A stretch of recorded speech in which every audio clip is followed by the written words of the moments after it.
Hi guys, this is Jean Holden, producer of the show, and I just wanted to take a minute to let you know where you can find us on the internet. Please go to ThatMan on Fatman.com. There you can find out all the things you need to know about the show.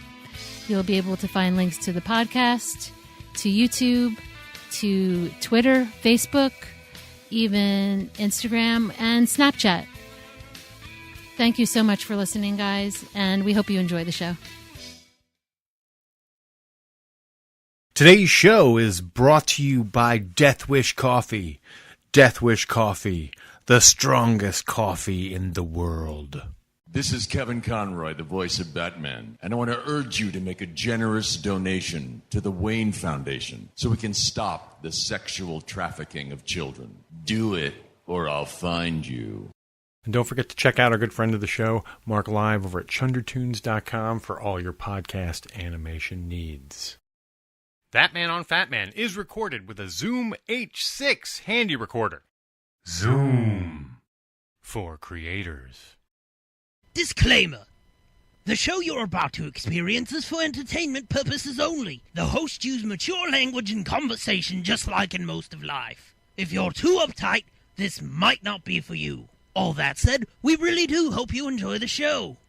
But if you don't enjoy it, expect a nice big shipment of my joyous Joker juice on your doorstep in the very near future. Toodles! Yes, please note that use of all sound effects is done ironically.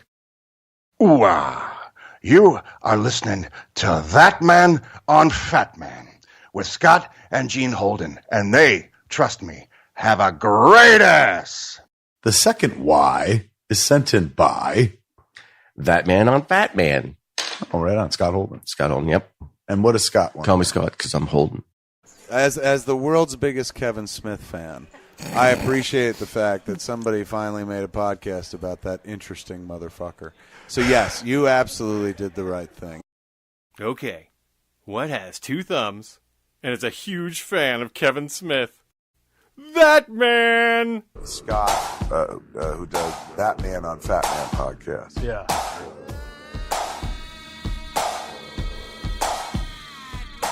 Ooh-ah.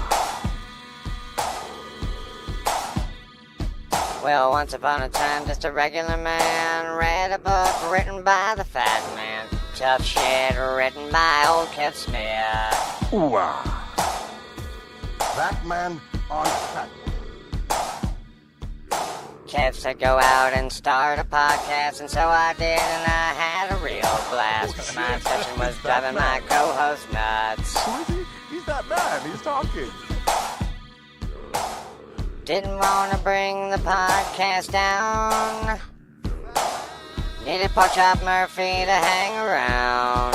Go get him, that man.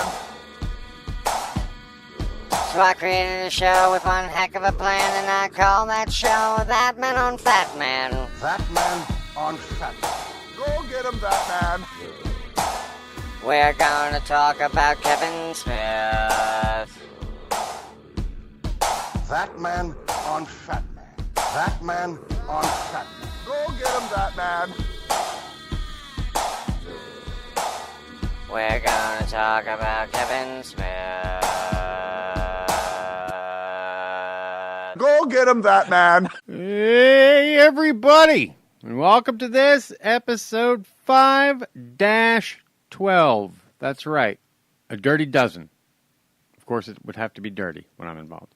A dirty dozen of season 5 episodes. That's right. Welcome to ThatMan on Fatman. I'm Scott Holden. Sitting with me in the studio today is none other than Jean Holden. Hi guys, how you doing? What were you doing? I was stretching. Oh, okay, you're like a mile away from the mic. And No, I was ready. strange noises coming out of you, as usual. Grunting and all that. No. As usual. What does that I don't mean? It's like random noises. Yes, because you're like a monkey. No, more like not The Shining, the Exorcist. Yeah. Oh my god! Like the muttering. I do talk to myself a lot. That I heard is a sign of a very intelligent person. This talking to yourself. Yeah. So if anyone out there is a sciencey person, let me know if that's true. No. Anyway. No. Gee, thanks. Don't tell her anything. Don't reinforce her insanity. That would be the bad thing. Don't encourage me, is what he's saying. Yes. And I do not like that. I'm teasing. Okay. We're just being goofy. Yeah, of course. Anyway. Yeah. Hey, guys. Welcome to the show. It's a bad sign. I'm already hitting the sound effects. Oh, we missed you. Yes, we missed you. It's been a week. We have today on the line a very good show for you.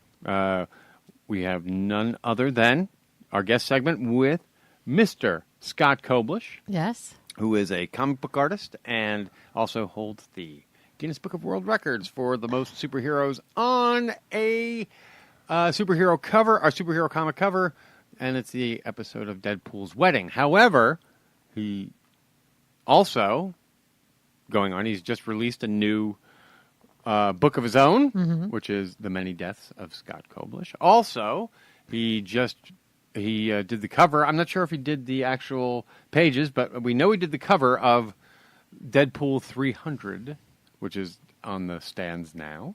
It's so cool. Yeah, and there's like over 300 Deadpools in it on that cover, and he'll talk to us about that. He's super cool. Yeah. And we get to talk to him a little more about the whole Meow Mix and Chasing Amy thing. As well as his girlfriend. Yeah. And yes. Jameson. Who we find in some respects is cooler than Scott. I know. She does. She's smart. And she has a whole, she has a whole... Yeah, and after seeing her on Instagram, she's pretty as well. And she's cute, and she's very creative. So she does her She's own. totes adorbs. She totes adorbs and very creative. And she's they're collaborating. Yes, and musical and artistic and comic booky. It was and all so that. cool to hear all about that. Yes. So, but before we get into that, of course, it's as usual, we're going to cut over to Miss Danielle Ryan and the Smedlines.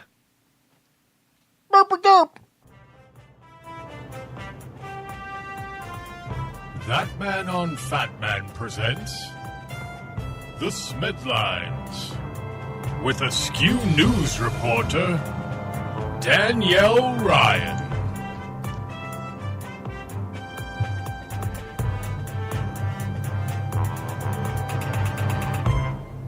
Hey, Danny, give us the news this week. Hey, guys. Hey. I am here to give you the news this week, and we've got a little bit of news this week, mostly just some fun stuff. Kev recently stopped by Sci-Fi Wire and had a little talk with them about the Marvel channel and all his love of Marvel comic books and how comic books really kind of pushed him to keep going. So it's a really cute little interview. If you guys want to go check it out, it's on Sci-Fi Wire on sci-fi.com. Nice. And it's an exclusive clip, so that's the only place you can watch it. I remember when sci-fi was spelled S-C-I. What is it now? Now it's S-Y-F-Y. Yes, it's branded. S-Y-F-Y? Yeah, totally. Yeah. Yeah. That's It was a lot a easier. rebranding a couple of years ago when they started moving away from the Sharknado and that kind of stuff and wanted to try and sort of re-legitimize. They rebranded and changed the name, and they've actually come a really long way. And the Sci-Fi Wire website has some of the best critical commentary I'm seeing on the web these days. So good. We'll check it out. S-Y-F-Y. yeah, they've got some great feminist writers. I'm loving their work. Oh, wow. Great. Cool. Check it out, everybody. That's good to know. We always learn something when Danny's on. Yes. Yes, good stuff. So Yes. but Kev went on there and he talked about how his sense of morality came from comic books. The idea of right and wrong and wanting to be good. And he said that it's kind of interesting that your morality is shaped first on one level by fictional characters, but then on a secondary level by people you'll never meet. Yeah. And I think it's interesting because Kevin inspires me to be a better person. So it he's kind of paying it forward that way. Right. And you will be able to meet him one day. It's funny, That's too. the difference. When I think about that concept, even besides comic books, also I remember, Lord of the Rings, all those books shaped me in a way that, like, you know how a lot of people, you play a video game evil? Mm-hmm. I can't do that.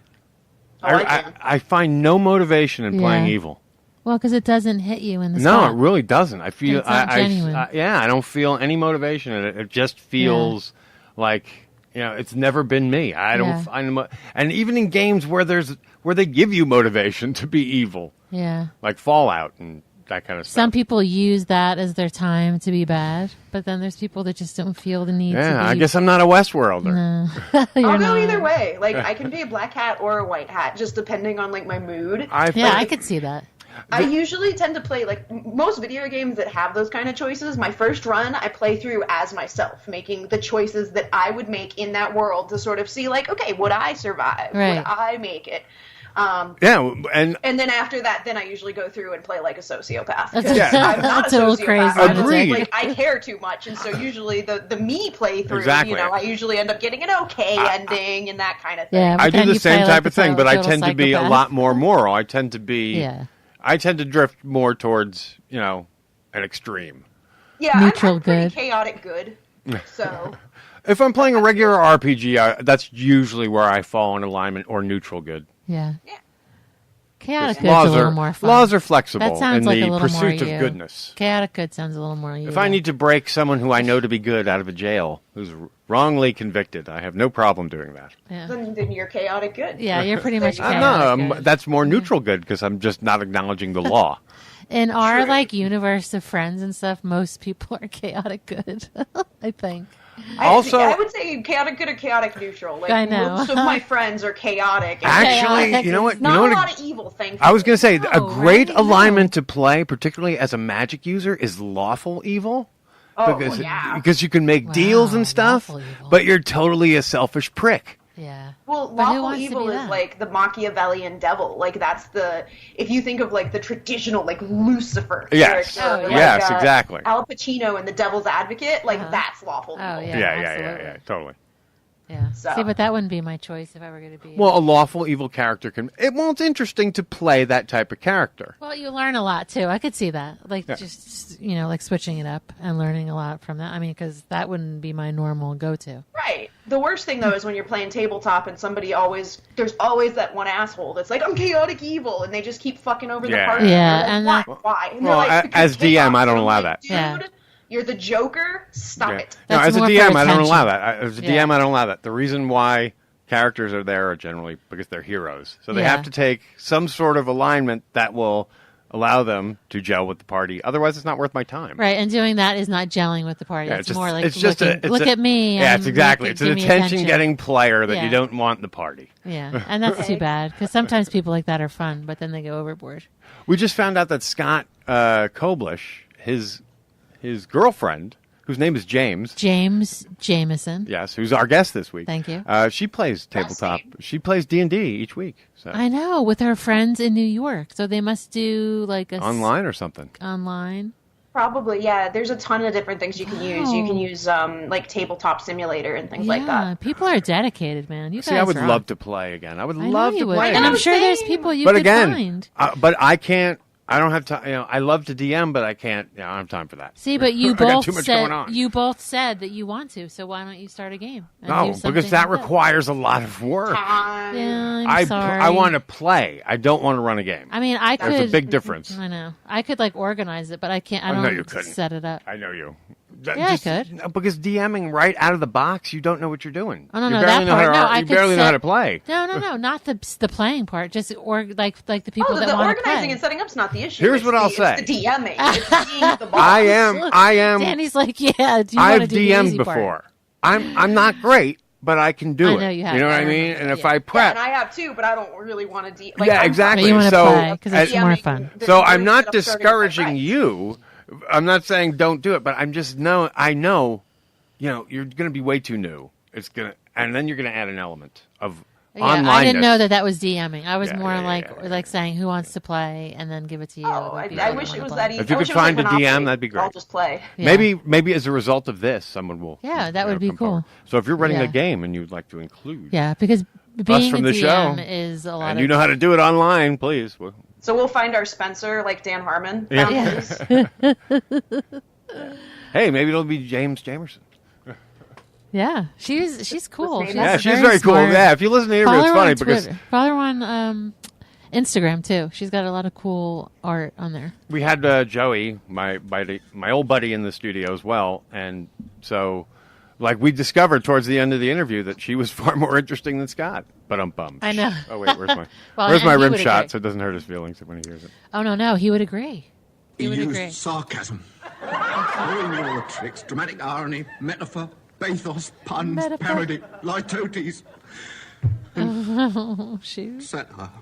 He would agree though, because That's he who that was always referenced her as, my next project is with Yes. James. So Yes. it was definitely And she's in the comic something- book business too. So someone that he's definitely fond of. So Yes. they're very, very close. So yes, and quite easy on the eyes over there on yeah, Instagram. she's cute. She's very cute. They're adorable together. Well, he's as adorable as you can get. So follow Scott Koblish There you on go. Instagram too. It's so funny because we know. I'm like, boy, you remind me a lot of the guy from not Monster Magnet. What was the band? That Seattle band. Oh my god. Shit. I don't know. We're gonna have to. Well, you go back and listen to the interview, but Yeah. but then it turns out that like they were buddies with that guy. So Oh yeah, who was that? It was Oh, the guy no. from fucking. I shit. forget it now. Yeah. Shoot. Well, let's just go on and A then big we'll think underground. They're an underground Seattle band. Melvins, sorry. The Melvins. That's it. Yeah. Bang. You got it. Did where did that come from, guys? I don't know. I feel like That a was new impressive. person. Yeah. That was bam. Are you familiar with the Melvins? The Yes, Melvins. yes. Yes. Yeah. Okay. So it turns out they're The friends Melvins with are the lead fun. singer guy. I know. And the she's lead like, guy. "Oh, I know him." I'm With like, the hair what? that like goes poof. You know them? It's so funny when you hear someone and they're like, "Oh, I know them." I'm like, "Oh, really? Wow." Yeah. Just like, But that it's makes such a- sense because I could see the resemblance. Yeah, I So could she too. kind of goes for guys that look like that. I could too. Well, no, I think they were just friends. Well, whatever. I didn't dig, but it just However, seems like when it was Yeah. just cool that she said, "Oh, like, she's he's my friend." attracted in a. I use that in Yes, a very I loose very sense. much appreciated that. I very much appreciate it. He is a doll. So Yeah. anyway, check out James Jameson and Scott Koblish on Yeah, Instagram. there's going to be so much plugging of them in Yay! this episode. Okay, so let's move on. All right, with back Danny. to the news. Thanks, Sorry, Danny. Danny. Ah, I you're shouldn't say fine. sorry. Back to news. We've got Kev just finished his final Hit Girl comic book script for a 4-issue miniseries he's doing with Mark Millar. Yes, Oh, God, indeed. yes. And super excited to see that because Hit Girl's a really cool character, and I'm curious to see what Kev does with her because he writes female characters pretty well. Because He really does. He's got a daughter, and he's close to his wife, and he gets it. So, So are you? Are you a Kick-Ass? Looking forward to seeing it. Are you a Kick-Ass fan?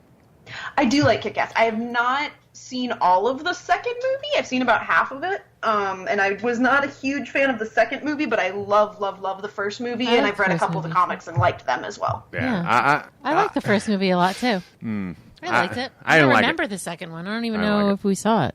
Yeah. Maybe we did, didn't. but I don't Well, know. I didn't, but I did like. yeah, The I second didn't. one's really depressing. The second one is just dark for the sake of being dark. Right. And it's like Well, the not even first really one was, fun wasn't anymore. it? I thought the first one was really no, dark. not being for the dark. sake of just being dark, though. I think the The second first one was violent for the sake of being violent, but I don't think it was as dark. Oh, come on, Nicolas Cage character. Come on, he's Oh, dark. it's way for me. worse in the second one. Really? Oh, I'm glad I didn't see the second one. Maybe I don't want to. The second one's super dark. The And tone also goes a just totally the. different I direction. mean, Kick Ass really should have been called Kicked Ass. You know what I mean? I'm not, or like my ass got kicked because that really seems like the truth have of you it. seen? Have you He seen the just other gets movie, pummeled. Super, with Rainn Wilson? No.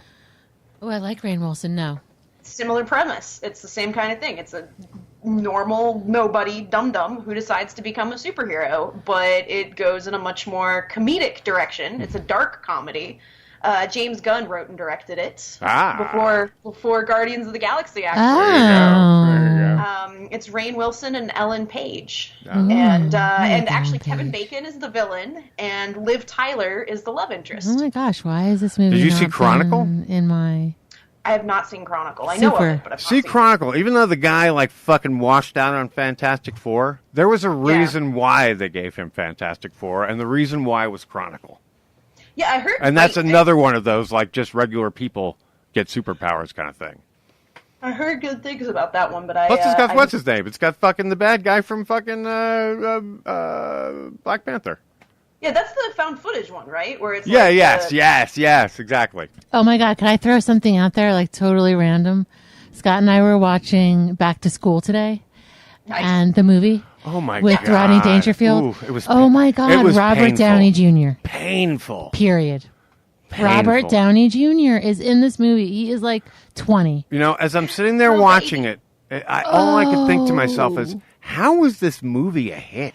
He has like David Bowie like hair. He's all it's like, so funny. All like he's so wonderful. He's so great. He's very gay. Yes. He's very gay in his role. I don't want to say gay, but he's just He's flamboyant. Flamboyant, yes. Very flamboyant and just very. And he's like, he is I forgot how wonderful he was. They made him like, he is so stereotypically 80s. It's like, well, you know, he's like Ducky and like, as someone who was into hardcore punk, you know, as a kid, that whole portrayal of punk pissed me off whenever I saw it in a fucking movie. So I don't know if because he was it was punk, though. fake. It was so, you know. Yeah, he was like poser. Yeah, but that's So did you ever see like SLC Punk? Oh yes. God, now that movie That's nailed it. Yeah. All right, good. I'm glad we're on the same page. Yeah, I great. love that absolutely. movie. That was a great movie. love that. There's like a chapter of my life that is very much like that movie. Yeah. Yeah. Poor Bob. Heroin Bob. Heroin Bob. Oh, I love the scene with the fucking kid with the acid. With, where he runs through the fucking, where he runs through the kid sprinkler. That was in, shit. He was in like, I was in love with him. He's like threatening his mom with a knife and everything. Yeah. God, Well, and who he's was sitting on the bucket in the field, and he's just sitting on this bucket, and he's like, "It's lava, man, it's lava." See, it's so funny because like Joey, my buddy who was in here, we would talk about how much that movie there was aspects of that movie reminded us of the people that we hung out with. Yeah. You know, there was like the fucking, what's his name? The guy from, the show that we love. That was only one season with the girl. God damn it. I can't think of it right now. One season. Freaks and Geeks. Oh, wait, no. How could that show have only been one season? What's his name? It was only one season. The drummer guy. Oh, my God. I always get his name. Jason Segel. Jason Segel is that fucking dweeb punk. I fucking love He's Jason the nerd Segel. punk who kicks everyone's ass. I love Jason Segel. Yeah, the one that's just like super stoic and total fucking nerd. Like, as soon as the fight starts, he's just like, Yeah. And then the weird foreign guy who you never really know about his back. There was a guy in our crowd like that too. We definitely had the Devin Sawa played the acid kid. I definitely knew that kid. Yeah, everybody, that's what I loved about that movie. There was sort of like we knew all those characters. Yeah, like I knew a heroin Bob type guy, and I knew all those kinds of characters. Yeah, it's one of those that you just relate to because it's not quite like Train Spotting or something where where it's so far down a different sort of path. This was just like suburbia. Yeah, I love the way he breaks the fourth wall too. He's like, anarchy in the UK. Fuck you. It's like we lived in the USA. I love it. Yeah. And what I also love at the end is what he discovers is what all punks discover. We're all fucking posers. Yeah. Everybody's a poser. Nobody exactly. is really a punk. There's no such thing. Exactly. All artists are fakes and all punks are posers. All you nonconformists look so alike. Yes. Only a gym teacher could make more people dress alike. Exactly. Or Taylor Swift. Oh, don't mess with Tim. Don't mess with my Taylor. I'm saying she could get more people to dress alike. Oh, God. I'm saying she has that If power. everyone dressed like her, yummy. I'm saying she has the power. Yeah, she does. She You does wouldn't have want some everybody sort to dress like that. She does have some sort of magic power. I can't stop watching her videos. That's how I am with Donald Glover, so it's fair. Hey, and all I know is... did you see Solo, girl? Oh, yeah. Should we talk Solo? Did you see it? Are we done with the I haven't Smed line? seen it yet. We are done with Smed lines. Kevin's got a show in New Mexico Friday and Saturday, but other than that, that is the news. Okay, that's what I figured. Okay. Where can we check you out on the interwebs? You can catch me on the interwebs at freakyfandomspodcast.com. This week we are doing House of a Thousand Corpses and The Devil's Rejects because Rob Zombie has announced he's making a third movie in the trilogy and it's coming out soon. They're actually filming it now, so we're like, hey, let's dig into those super fucked up movies. Those are good ones. So we're doing that this week, and you can find that on our website at freakyfandomspodcast.com. I will have a new Rainbow Reels out soon, which you can find on Twitter at Rainbow Reels Podcast. And you can always find me on Twitter at Danny Rat, DANIRAT. Awesome. Thanks very much, Danny. Thanks, Danny. Thank you, and may the Force be with you, even if we disagree on Star Wars movies. Also with you. I hope we agree on Solo. That way it'll be like a coming together. Oh, Yeah. my God. The characters are just amazing. They do a great job. I really think it would be hard not to like because it's just such a soft film. I know we're talking about the theme, but who cares? Yeah. I mean, it's PG-13. I mean, Yeah. you know. But he does shoot first. He does. Better. Yeah. And there you have this week's Medlines.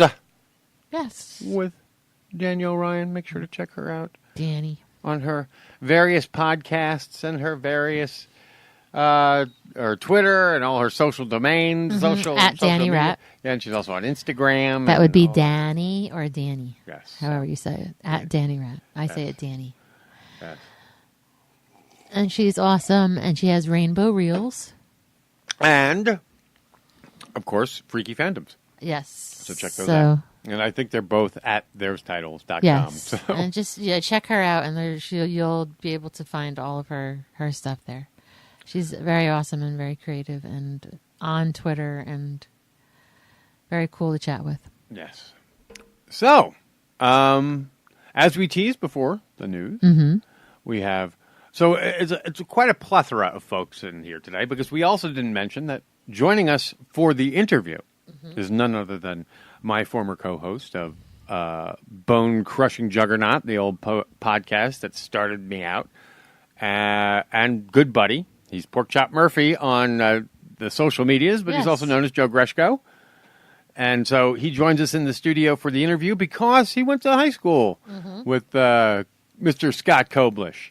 So I felt so remiss the first time we had Scott in here. Yeah. That Joe wasn't here, and even Joe shot me a little shit, on social media. Yeah, but that was my fault, so that's why I'm Yeah, around. I know. And I hate doing that. Oh, No, it's Gene's fault. But, I mean, it was kind of a producer thing. Yeah. And it's also Joey, so it's definitely somebody that, gets it. Yeah, so yeah. It wasn't, and I knew that. I was like, wait, I'm not doing that again. Yeah, yeah. I'm going to get him first to make sure he can come. And I got to tell you, it was enjoyable having Joey as another co-host. It was, again. and he did a great job. Yeah, he really did. Like, you could tell that he does have some skills from He really does. when we did what we did. And I you might get the vibe that I'm, like kind of off, but there were 5 of us all together. So it's hard for everyone to kind of get in on every talk, every conversation, every point. So, and anyone who's interested, you can actually hear all those old BCJ episodes via where they're out on SoundCloud. I put them there. It's at if you search ThatMan. What are we? ThatMan we're ThatMan Productions. ThatMan Productions. ThatMan Productions LLC. That is where you will find it. It's the complete audio library, the entire run of what was my first podcast before it became the ill-fated podcast, and then the ill-fated YouTube show because I lost my son to work and to life.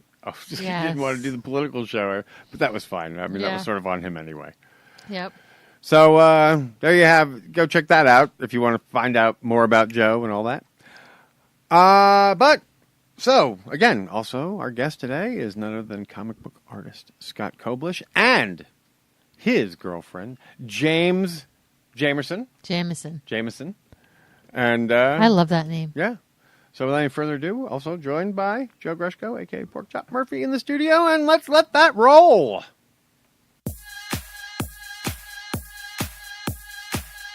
And now, here's our guest.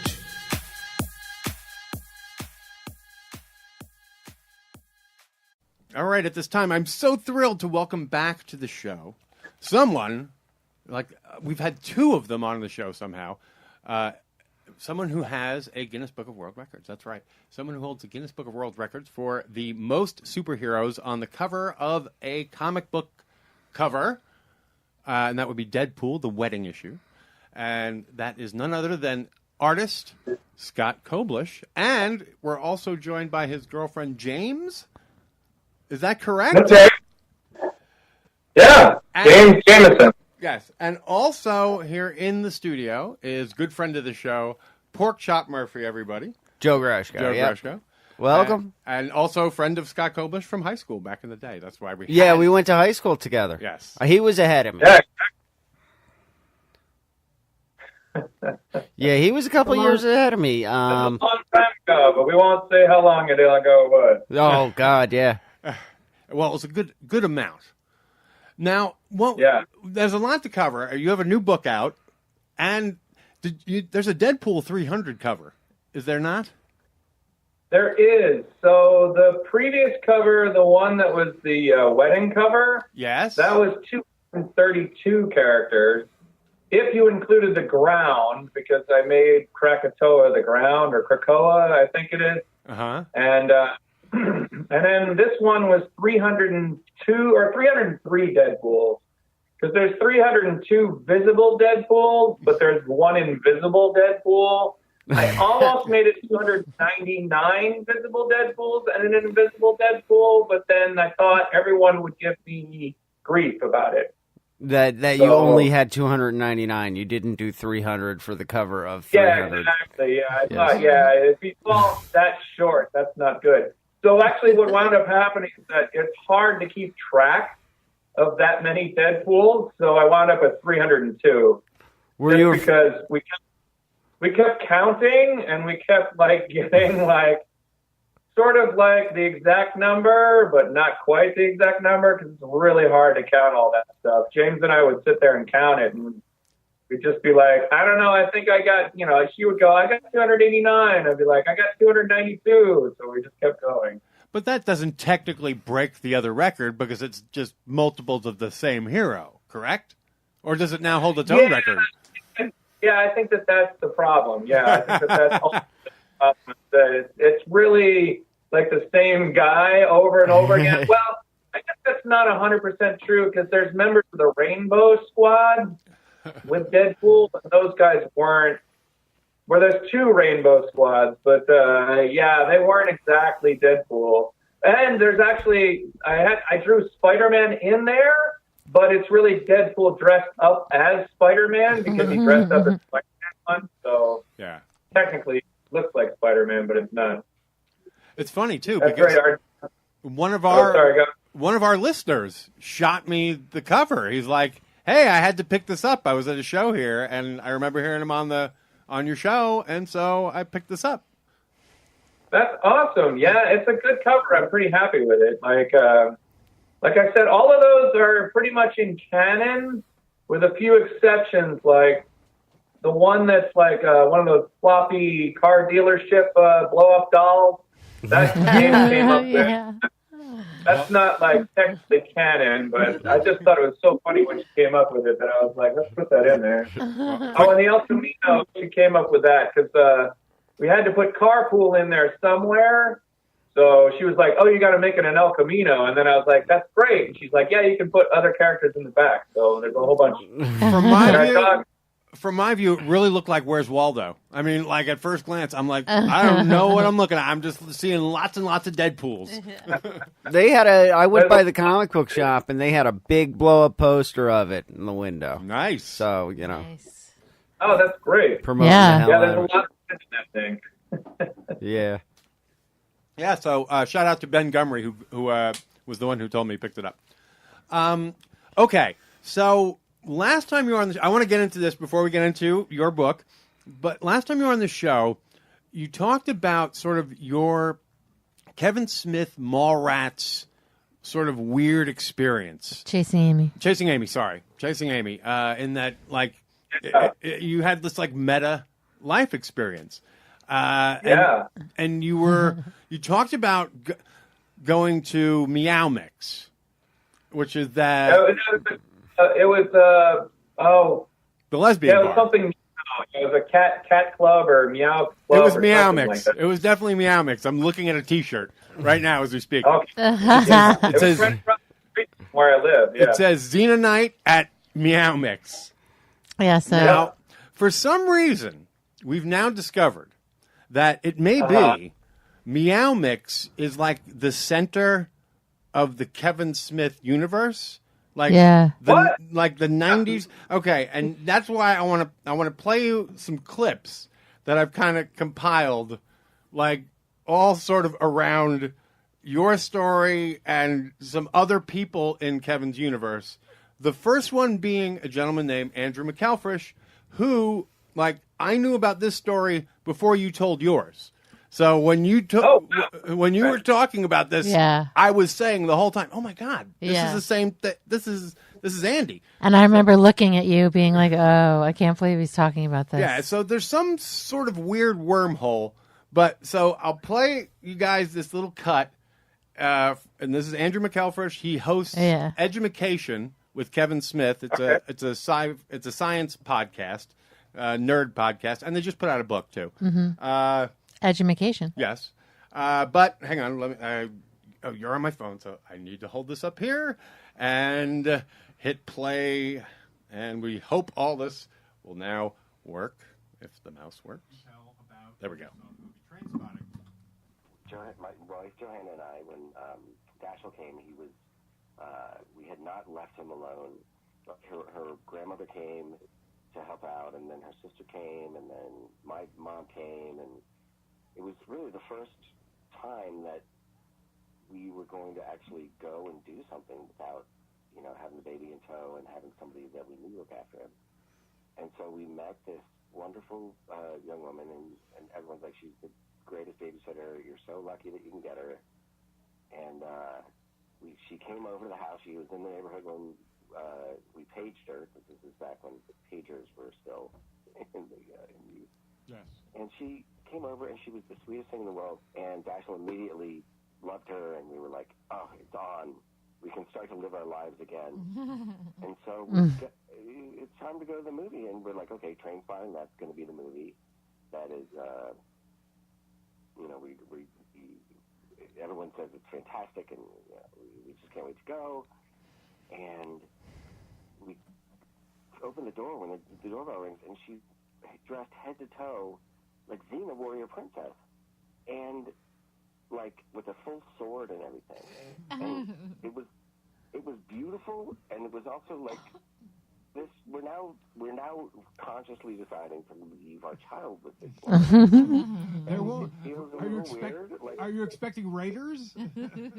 So then we go to the movie, and there's a significant scene in the movie where, I'm sorry about spoilers in case anyone hasn't seen it, but there is a child who dies of neglect in the movie.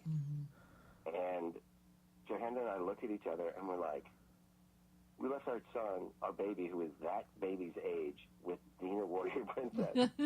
And we jumped up out of our seats and ran all the way back to our apartment, exhausted and panting, and like, we just, you know what? It's all good. We just thought we'd just come home a little early, and we paid her for the full night out of guilt.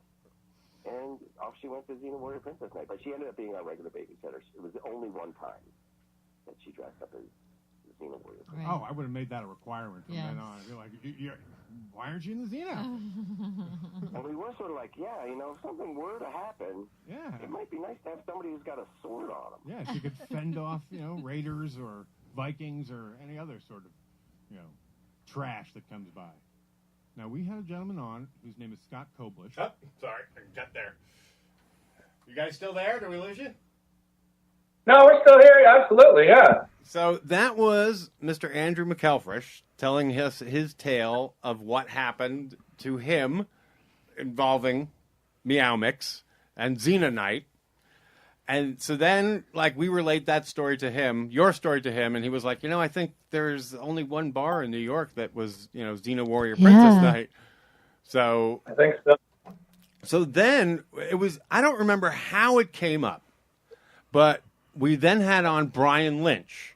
Now, Brian Lynch wrote, the movie that Joey loves that I can't Minions. Minions? Yeah, I'll admit and to the it. Secret Life of Pets. The Secret Life of And Pets. The Secret Life of Pets. So, I mean, I didn't see that one. But what's interesting about Brian Lynch's story is that he started on Chasing Amy doing craft services. Mm-hmm. Oh, really? Yeah. So, I don't remember how it came up, but again, we were talking and more came up about Meow Mix again. So let me play you that little bit It's that so we got from Brian Lynch. The connection's crazy. Yeah, so I was queued up right. Oh, that's you. That's still you. That's still He's you. like, wait, that's not Brian Lynch. Oh, here we go. Oh, no. Here comes part 3. Okay. All right. We just had Education Andy on, which Andy hosts Education with Kevin. Andy McElfresh. Okay. Now, Andy tells a story about his babysitter when he's in New York. The first time him and his wife get to go out to see a movie, Xena night. So what is this small world with this bar and the Xena? Right. Yeah, it was down in the village.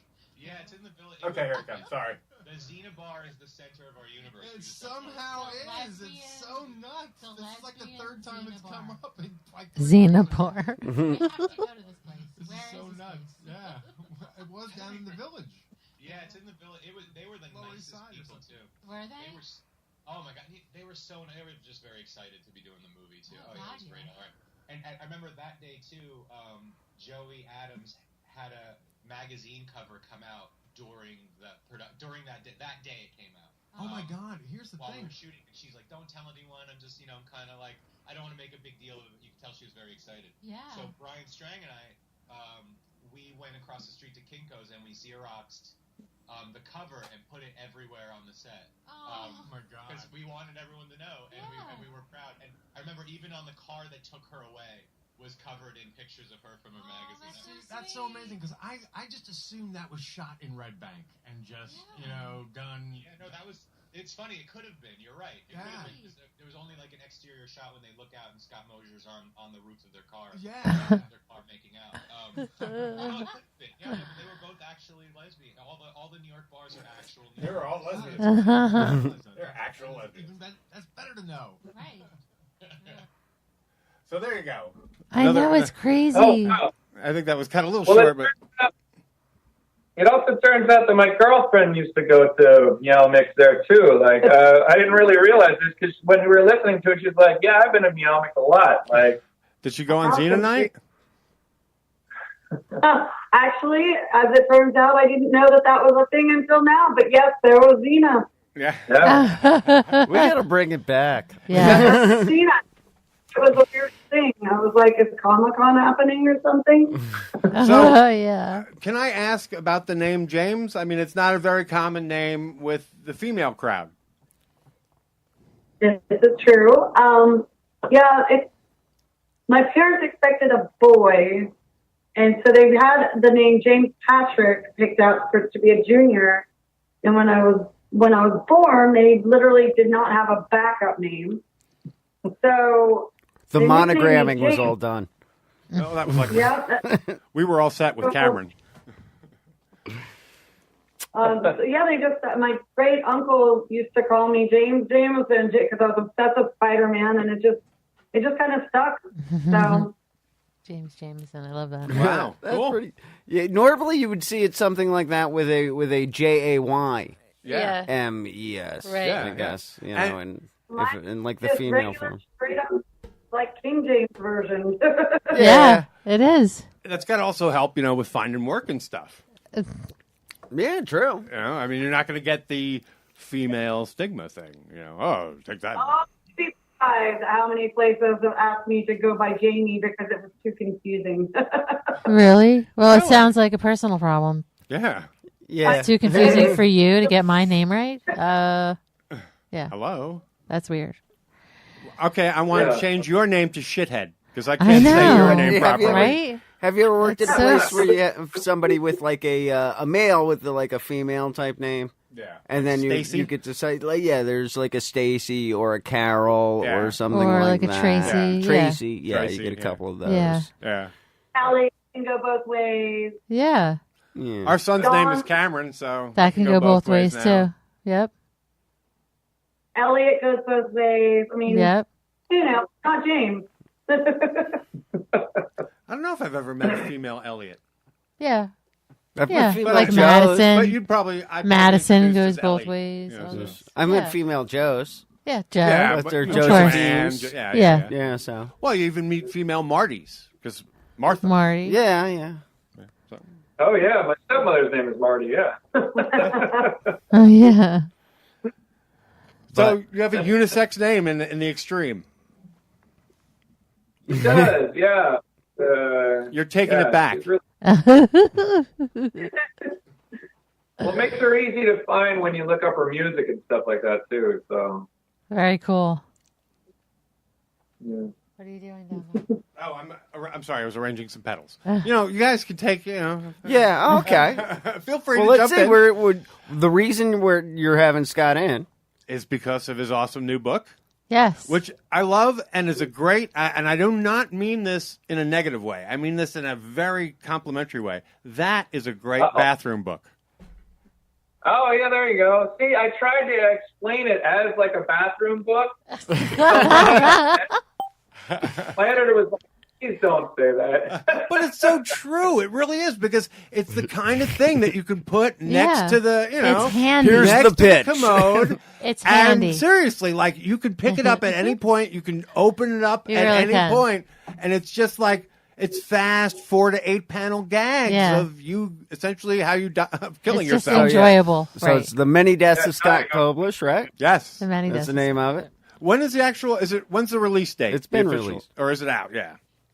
It just came out this month, so it just hit the stores. You can buy it anywhere you want, like Barnes and Nobles, wherever they still sell books.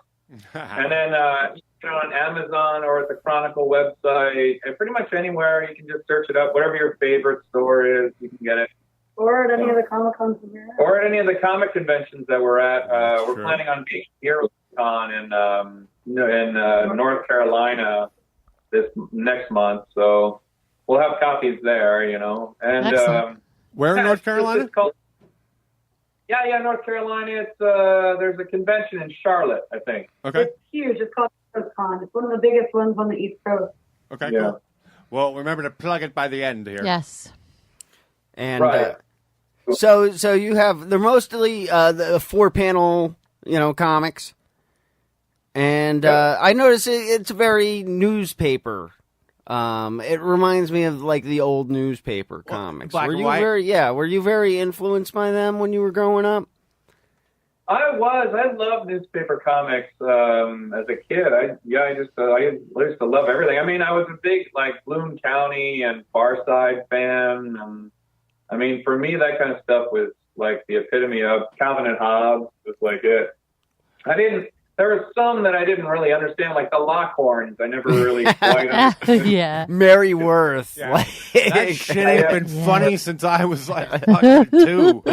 or Apartment 3G. What's going on there? What is that? Yeah. Well, all of them really. Yeah, I never understood Apartment 3G. I didn't understand The Wizard of Id. Mark Trail is so bizarre that I Oh, really, yeah. really kind of because I think they say play it straight, but if you read it like it's not straight, Yeah. you're just like That's like that's like the 60s Batman TV show.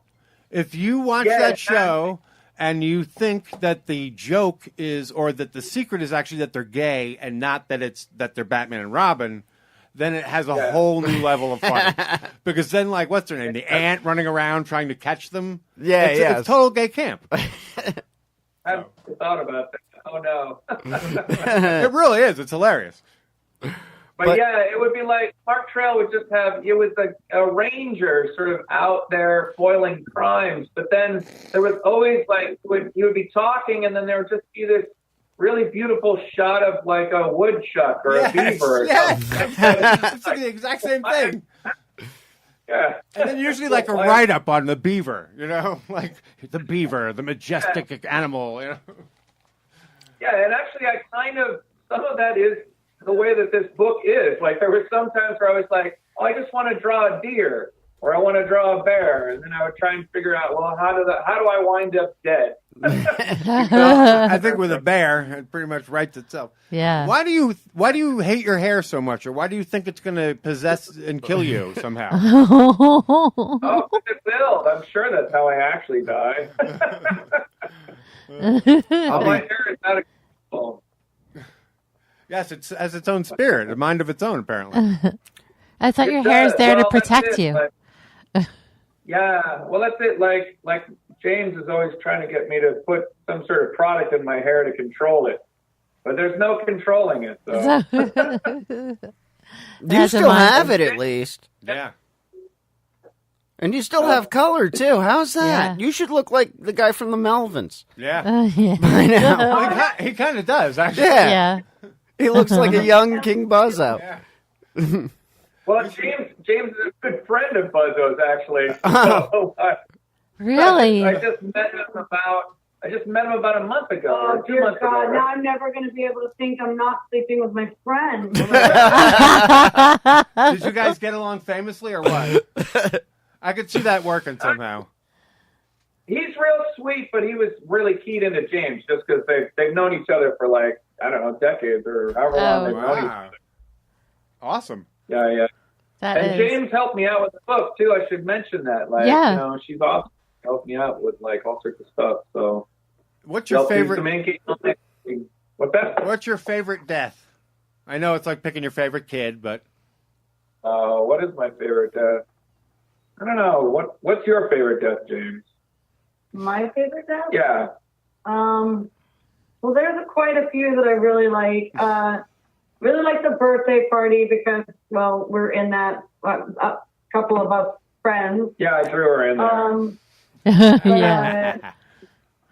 I at like least you're honest.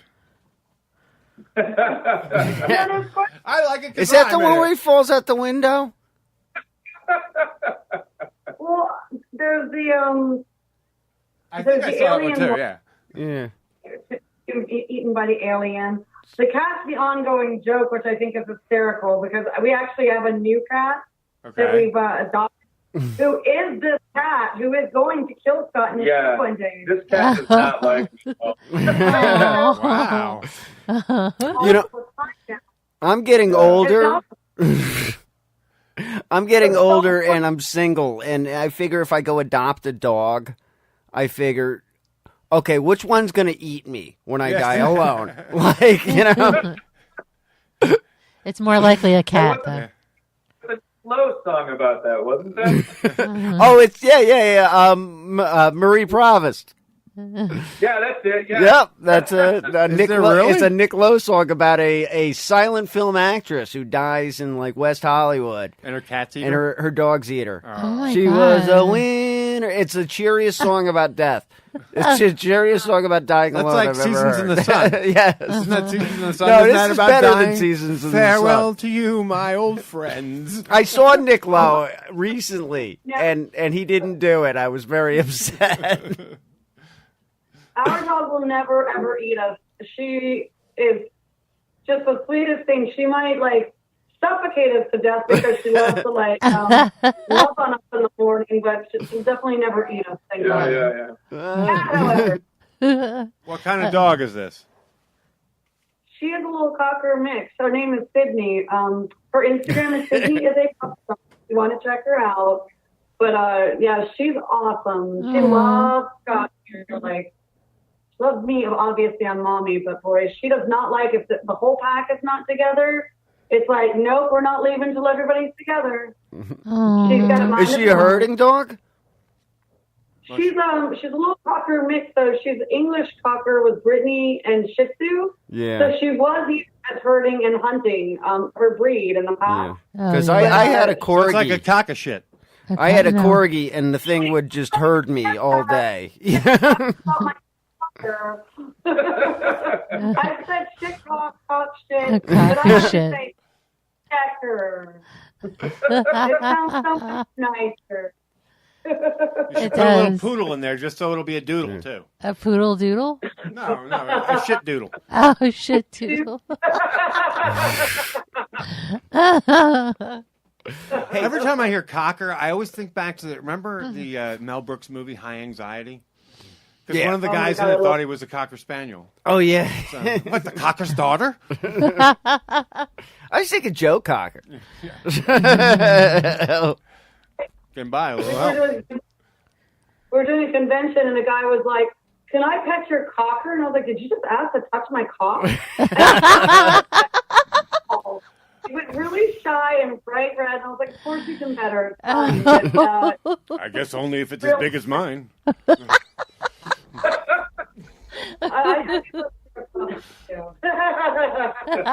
You need a better joke writer there. Oh my gosh.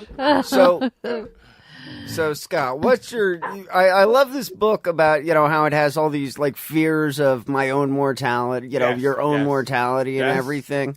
So, Scott, that's present here. What do you have? Do you have like a fear that of some way you'll die, like some like unnatural fear? No, not really. I mean, I just don't want to die like I would like to die in my bed with a woman on top of me, like most people. So, That's you choosing preferably your death, my wife, though. but Preferably your she wife. may go first, in which case, someone else will do. While she's on top of you, that could be the problem. Yeah. Wow. Oh. That's interesting. I noticed that wasn't in the book. No, that was not.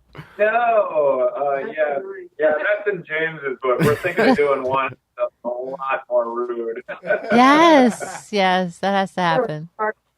Yours. Yeah. That's not NC-17. That is one thing I did notice about the book, though. There was a sort of cuteness to it, or even though you're dealing with deaths, there was this wacky innocence to it. If you know what I mean. Yeah. I mean, I guess it's more because it's the way you draw the faces and stuff. I think, like you don't mind dying most times. Yeah, I don't mind. Yeah, I mean, what happens? I'm dying over and over again for 96 pages. So after a month, he obviously doesn't mind. I started. Dormammu, I've come to bargain.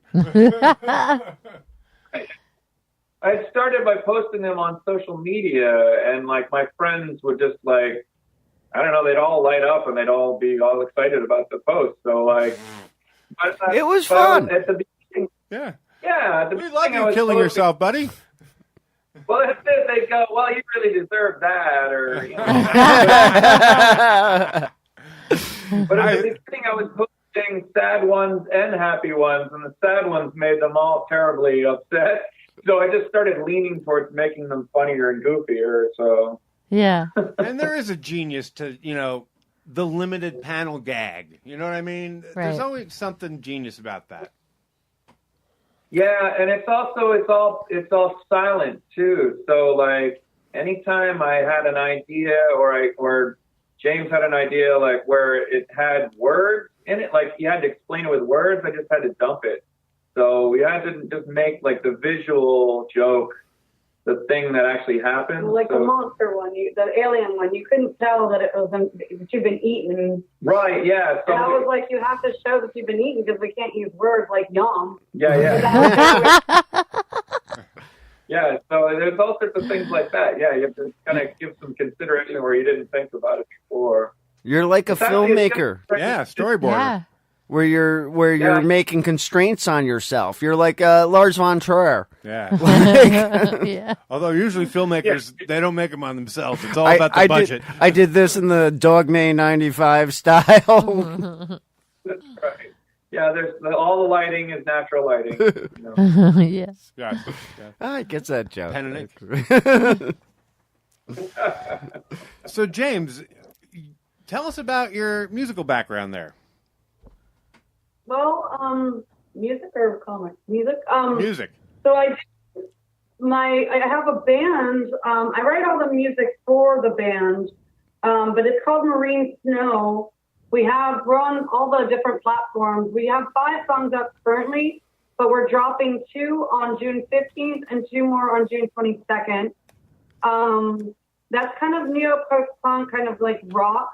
I'm more proud of the 4 new songs, well, 2 especially, that I wrote that are going out. And then the ones that are already up on like Spotify then I do a lot of solo stuff. I've got tons that I still have to put up that Scott's going to yell at me because I haven't done yet. But if you go to SoundCloud, it's Jameson, and that's like some dancey, dark, some of it's kind of poppier. It's just like real original, like different stuff. I did that one just because I wanted to make something of my own that was in my head, and I was like, I don't really care if anybody likes it or not. So I kind of stuck it on SoundCloud, and didn't put it on Spotify and stuff, and Scott's always yelling at me to put it up on, the different platforms where people actually do listen, where it gets out there. Yeah. I've worked with a lot of music artists, I've worked with a ton of different artists, like bands and such, and production-wise, Queens of Stone Age, and, just a lot of, I have a big music background, so, it's fun. Hopefully people like the new songs. Yeah, they're really cool. Yeah, the songs it's Marine Snow. So it's the band name. Cool. So one more time, where can we find it? One more time. Okay, Marine Snow you can find on Facebook or Spotify or SoundCloud. The Jameson solo stuff is only currently on SoundCloud, but you have to put James-Jameson and spelled like the liquor. For some reason, they wouldn't let me have it without the Jameson, yeah. I was like, why do I have to have this hyphen? Like, why? And she also worked in comics, too. She did a lot of stuff on American Gods. Yeah. Oh, okay. Cool. Let's hear about that. Yeah, definitely. Yeah. What were you doing on American Gods? Awesome. I play, I am Laura, Zoria's, I'm all the female parts, but I did all the photography, a lot of the layout, and a lot of the wording. Oh, and a lot of illustrations Scott has seen. Yeah. So, yep. We actually met through comics, not music, in Argentina. Yeah, James and I met in Argentina. We both had our own comic, we're our own artists and met there. Yeah, there was a comic convention in Buenos Aires, and it was like, well, yeah, I'm going to go. I'm there. I want to be under the big Jesus. So how many Nazis came? Like how many old Nazis were like, I love the carnage. It's a beautiful city. I never been that far south before, so. Well, I was excited too because other people there that I made a lot of friends there, and stayed a little bit longer to go to the Gwazi Falls, and oh my God, it's so beautiful. Just the people and the culture, it's just amazing. Yeah. The currency exchange I've is never really been good too. Puerto Rico is as far south as I've been. Actually spending money there, you can eat like a king for like $10 or $9, but don't bring the money back. Just spend it, because when you come back, that money's worth nothing. Yeah. So, did you get it? Do you have to worry about dysentery or any of that stuff? Eating local food or any of that? Mexico for me. Yeah, for her, that was a trip to Mexico. It wasn't just me. There's a couple people that I will leave out of this that really got sick, and I had to have the U.S. Embassy come, and it's actually a really funny story. I had bruised myself at the airport because there was a bar on this empty. I was waiting for the rest of the artists to get there, and I sat up and I banged my back. Had this huge bruise, and I was like, it looks terrible. If I wear like a crop top or something, like because we were going to the pyramids, I was like, can you draw? I was like, I can't draw my back, obviously. Just draw something fun, like draw Deadpool over the bruise so it looks like a tattoo. So I drew Deadpool and then wrote property of Scott Koblish. Well, I get sick and the medic comes and he wants to give me these 6 intramuscular injections, but he wants to do it on my bum. The problem is he's going to see that big bruise with property of Scott Koblish, and he's from the U.S. Embassy. So I was like, no, I can't do it on my phone. It has to be my arm, and he did not understand why. And Scott's like, why don't you just let him do it? And I'm like, because you'll go to jail. I don't know what I've never been more sick, and oh, God, that was awful, but it's funny.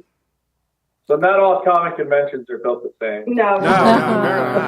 The Buenos Aires one sounded a little crazier. That was nicer, yeah. Buenos Aires did not make me sick, whereas I did get robbed there. That was fun. But no, Mexico made me sick, but I really enjoyed both. Yeah. Now, it's nice to get to travel a little bit for the comic conventions and things like that. So. Did you ever get sick at any U.S.-based conventions that we could hear about? All of them, I don't know. Oh, in New York you had.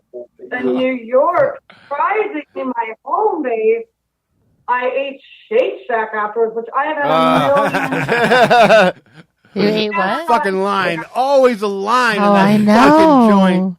Oh, Shake Shack's no, crazy. I fucking puked all over. I barely made it up the stairs to my apartment, and I was like, I was wrong. And I was like, They're vomiting profusely. Oh, poor Never thing. made me sick, and I love Shake Shack, and I'm so happy it's on the West I Coast. know. I've never had a problem with Shake Shack. They've never made me sick. You never so. know. Somebody My might biggest, they make me sick when I'm standing on that fucking line and it starts to rain or some shit. I know. Yeah, I've never had a Shake Shack because of that. Took the line.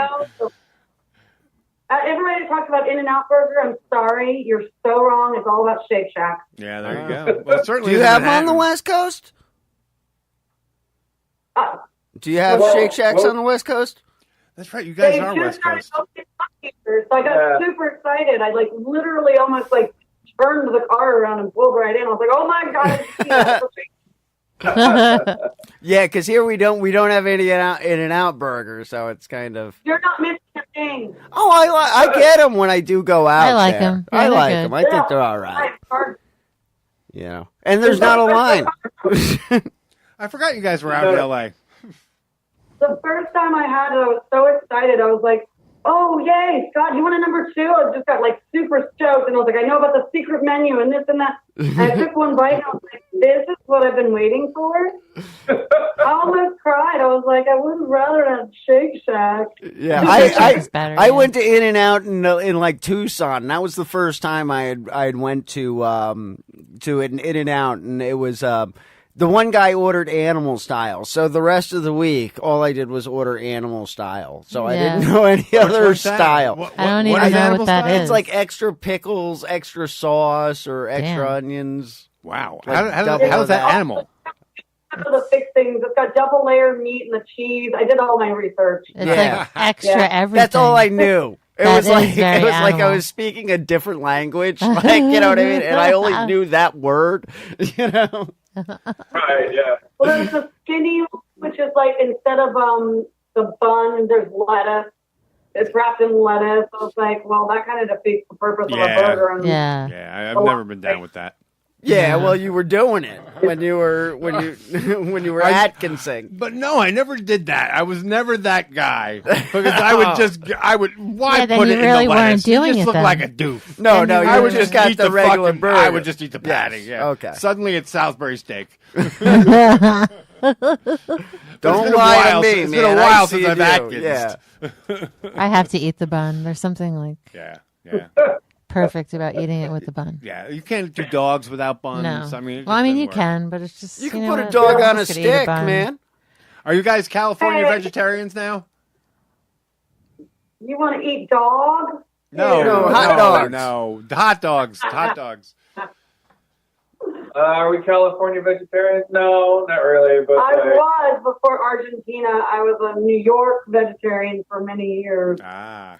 And Argentina had either it was all pasta or all steak. And if you ask for a vegetable, they're like, we have French fries. It was like, a vegetable, French a fries. green, we don't have any vegetables. We Are have they French sweet fries. potato fries? But Argentinian beef, they swear Fuck by. those sweet potato I fries. love sweet potato fries. Fuck them. Yeah.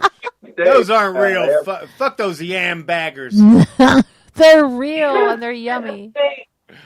I'm sorry. We were just watching Wyatt Cenac a little while ago, and on one of Oh the my God, I shows, love he comes him. down That's on. I was so happy to hear someone trash talk fucking sweet potato fries. He got like really 'Cause close they up are into the not- camera too. They are not as good as French fries. No, they're not. They're disgusting. Yes, they are. Oh, They're- James, they are an abortion. They're not. I No, would they're not as go- not. I would not as go far to say as they're Don't disgusting. go that far. They're bad. I love them. I don't like. I like mashed or just bake it. But when they're fried, they get a weird, funky aftertaste. Yeah, and you better have a shit ton of marshmallow and all the other good stuff. Butter. and Brown sugar. Brown sugar. No. I got no problem with sweet potatoes. There you go. Well, that's and fine. I got feelings about food. I do too. He does indeed. Delicious. Again, I give you the Italian hot dog. And a little bit of The salt. Italian hot dog. The North Jersey sloppy Joe Yes. is like Another oddity. Uh-huh. See, but you guys, I bet you Scott knows what that is. Is that like the manwich? No, the no, sloppy no, Joe. the sloppy Joe. Oh, okay. Those are southern. What? I No, mean, no, but a they're- North Jersey sloppy Joe. It's a little different. Would you know, Scott? Jersey? I don't know. I think Alabama kind of came up with a sloppy Joe. Maybe, I don't know. If it is a loose, if your sloppy Joe is like a loose meat, like chopped meat kind of sandwich. Yeah, with like sauce. Yeah, that's Yeah, that's a very different sandwich. Yeah, that's a Yeah, sloppy yeah, Joe. because That's a mine's- manwich. There is a regional sandwich from North Jersey called the Sloppy Joe that has nothing to do with that. That's like a manwich or yeah. And it was invented by the mayor of Montclair at a poker game. There you go. Okay. Yes, which all great sandwiches are invented at poker games. Okay. Okay, the Reuben was invented at a poker game. I thought that was a sandwich contest. No, So- it was at a poker game So in this- Cuba. Yeah. So the sloppy joes in Yes. North Jersey have either roast Yes. beef. What are they, Joe? It's No. you have like lunch meats, so you have like roast beef, turkey. Okay, it's got to have Swiss on it, and then it's coleslaw and Russian dressing, and it's got to be like triple deckered with 3 pieces of rye bread. Yeah, see, I like the 2-piece, Okay. but that's all right. No, 3 pieces of rye bread or get the fuck out. All right. Listen, I am asked I've 2 or yelled at 3, people. and I say 2. I've yelled at delis. like, But you get the muffaletta out of New Orleans. yeah, There's it's sort of only they get that. Yeah, The sound levels on this show are just, I'm cringing. yeah, there's it's sort of like that, but it's like just so contained in like a small little place for this delicious. sandwich. You know, is that I love about it. Yeah, Me too. Sorry about that. Is there anything in Sorry. LA Oh, that's no, very no. like weird like that they have? Yeah, do you ever, is there a regional LA thing? Is like there you know? Is there a regional LA? There's a lot filet of of monkey? food. I don't know. Oh. There's a lot of sushi here too. So. Oh, people want to think they have pizza here. I found Oh, one good pizza place. I just don't look for pizza here. That's all. That's a big mistake. I mean, when we were in LA, someone took us out for Korean food. Ooh, it was and that was great. amazing. It was so much food. Barbecue places here. There's a lot of great Pan Asian stuff. There's a lot of great Mexican food around here. There's a really Well, that great. makes sense. Oh yeah, there's a lot of really great Greek food, surprisingly. Really? That sounds good too. I like Greek. Yeah. Around here, the only Greek are the diners. Yeah. Yeah, we got Greek places that are Yes, we some do. nicer ones, but you have to be Greek to know where they are. Yes. Really? Yeah, it's very For a long inside. time, there was no Greek anywhere. Like to find Greek food, everybody's like, "Oh, you have to go to Queens." And so I went to Queens to find this great Greek food, and yet to find the great Greek food. And then here, walk down the street, one of the first restaurants we ate at was like, Yeah, it's awesome. I was Wow. like, "Holy shit, amazing!" Yeah. There's a lot of great stuff. Yeah, we're in Long Beach, so yeah, there's a lot of great Oh, restaurants. wow, nice. Scream for me, Long Beach! That's all. Whenever I hear Long Beach, all I can think of is the Iron Maiden album. It's funny, too, 'cause Okay, Long used to be not cool, but let me tell you, it's super cool. And now everybody wants to be in Long Beach. And Scott laughed when I took this apartment, and now, like, he lives there now, but, Yeah. I was like, no, I'm going to take this apartment because it's cool, and this area is cool, and we can walk downtown like we walk in New York. And now he's like, I like Long Beach. Yeah, that's So you make great. fun of Yeah, that's nice. You guys can walk. we were down there. We stayed in North Hollywood when we were there Mhm. at an Airbnb, and it was interesting. It was Pretty very sure they were shooting a porn while we were there. Yeah. In another room. Yeah. Make it clear, in another room. Very mysterious. It was just very weird. There was like people like doing makeup out in the social area commentary, Okay. and then they all disappeared in this one bedroom. All right. And there was like film gear in there. So as someone who's seen film gear. You can't get too confused. There's a lot of filming that goes on in Los Angeles. Yeah, I'm sure but they were yeah. these were naked people, so yeah. Yeah, they were pretty much nude. Yeah, or very scantily And there were a clad. lot of like clothes laying about. Yeah, so. or they're doing something very arty if it was not porn. But you can kind of tell the difference between art and porn. Yeah. Well, no, I can't. Or they both. I consider porn high art. But it could be art. I mean, porn can be Most art. stories end with a happy. Our endings are happy. Never disappointing. I like the guys from the 70s that thought they were making art. You know what I Yeah, mean? Like that's they were true. like, I'm making art. That's You know? why. That's why I love Boogie Nights. That's one of my favorite. That's such a great movie. Such a good movie. How'd we get down this route? I know. Well, you had to talk had an about your agenda, Airbnb too. experience. I wanted to talk about comics. Oh, no, well, but we just had a friend who moved to L.A. Yes. And then, like, I just got a post from the other day. I just moved to Hollywood. Yeah. Yeah. Rob moved to Hollywood. Yeah. So, but he was living somewhere else. So, yeah. Well, Kevin Smith lives out here somewhere, doesn't he? He does indeed. Where. He lives in West Hollywood. Do you Have know? you guys talked about it all? You've got to have talked about it, right? Like, Yeah. he just had a attack recently, right? Like, Yes, he did. He's like 3 months older than I am. Oh, and the song they had playing in his head before he went into the surgery. Yeah, I heard the song that he had playing in his head was the Degrassi theme song. Yes. Oh, yes. I Wow. love Degrassi. Sorry about that. That's so funny that's what you picked up on. That's you were singing it.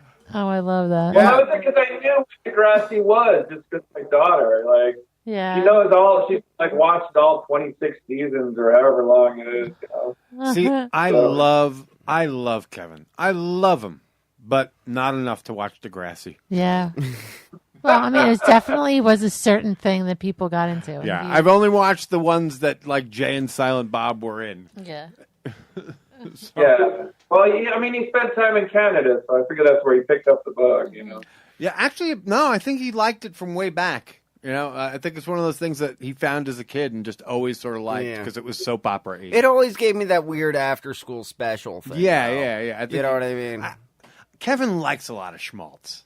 Yeah. When you Well, he's start very- to dig he's very into it, emo. it The really only does. after-school specials I know are the ones they show you in rehab now. Like, you know what I mean? Well, he's It's just like, always, he's always the really one with like, what's her name? The girl from fucking Mad About You who jumps out the window. Oh, after... the one where Helen Hunt jumps out the window? Yes! That's Helen awesome. Hunt. I She's love like that cutting one. open Yes. her fucking arms. I've done too much angel dust.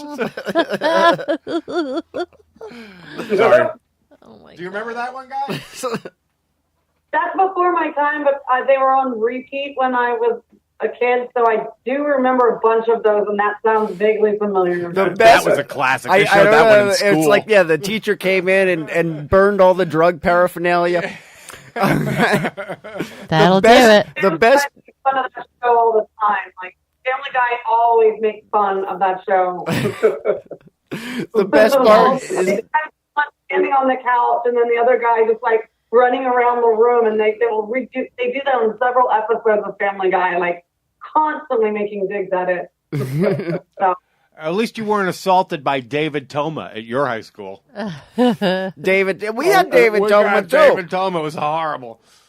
I don't know who that is. Scott, do you remember when David Toma came to Oh, I Morristown? remember when Toma came. Oh, yeah, I do remember when Toma came. He had this. It was ridiculous. So, I was listening to it for a while, and then like I was listening to the story, and I'm like, bullshit. There's so this one story he was telling about his son choked to death, and while the kid was choking to death, he manages to say, "Dad, I love you," and I was like, bullshit. He tells me he loves me, and I'm like, no, he's not. He can't. He's choking to death. Like, Who is this person? he was Yeah. like an anti-crusader. Because if like, you say anything, that means you have a clear airway.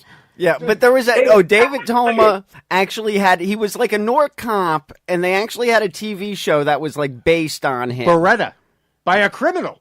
Yeah. A murderer, as a matter of fact. Robert Blake. But no, David Toma got his own show. Well- Like had a show, Toma. Okay, I didn't know that, but Yes. I know that Beretta was based on him. What's Beretta based Yes, on him? yeah, Beretta was based on him. I didn't know that. Yeah, that was one of his claim to fames. Yeah, but David Oh, Toma. I thought it was Columbo. When I until a couple of years ago, I thought it was Columbo. Excuse me, can I save your son from choking? Yeah. That was the irony of the story, too, because if I recall, he had saved the choking boy as a cop that day.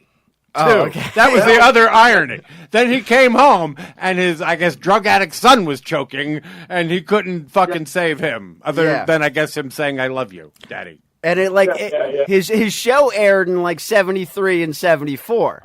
Okay, and interestingly enough, okay, I'm on the Wikipedia page. Okay, yeah, we can tell. Yeah, it was a Stephen J. Cannell production. Ah, yeah, who just passed? He just passed is that away. like Stephen Bochco? No, Stephen J. Cannell was he was responsible for a ton of shows. Yeah, that I believe. Yeah, in the 70s when you were in that, you were in yeah, you were. He was like the guy. He was like Greatest American Hero, 21 Jump Street. The A-Team was a Stephen J. Cannell production. That guy is doing the fucking circuit now. What's his name? William Catt or whatever the fuck his name is. The guy played yeah, they're trying to start a new Greatest American Hero. Yes. Which nobody watched the old one. Hey, Scott, have you seen Deadpool 2 yet? Oh, yeah, I watched Deadpool. We saw it twice now, yeah. Ah. Yeah, I saw it, and then we brought my daughter to see it the second, because I wasn't sure if she's 14, so I wasn't sure if she'd be okay with it. Yeah. But it was fine. You don't get invited to the premiere? No. Fabian did. My friend did. Well, he's not the creator. Yeah. Fabian Nicieza, he did. Yeah. We just talked to him, so he's seen it. He's an old friend of mine. I was like, he got to walk the red carpet, but we didn't get to. I felt like my invite got lost in the mail or something. Yeah.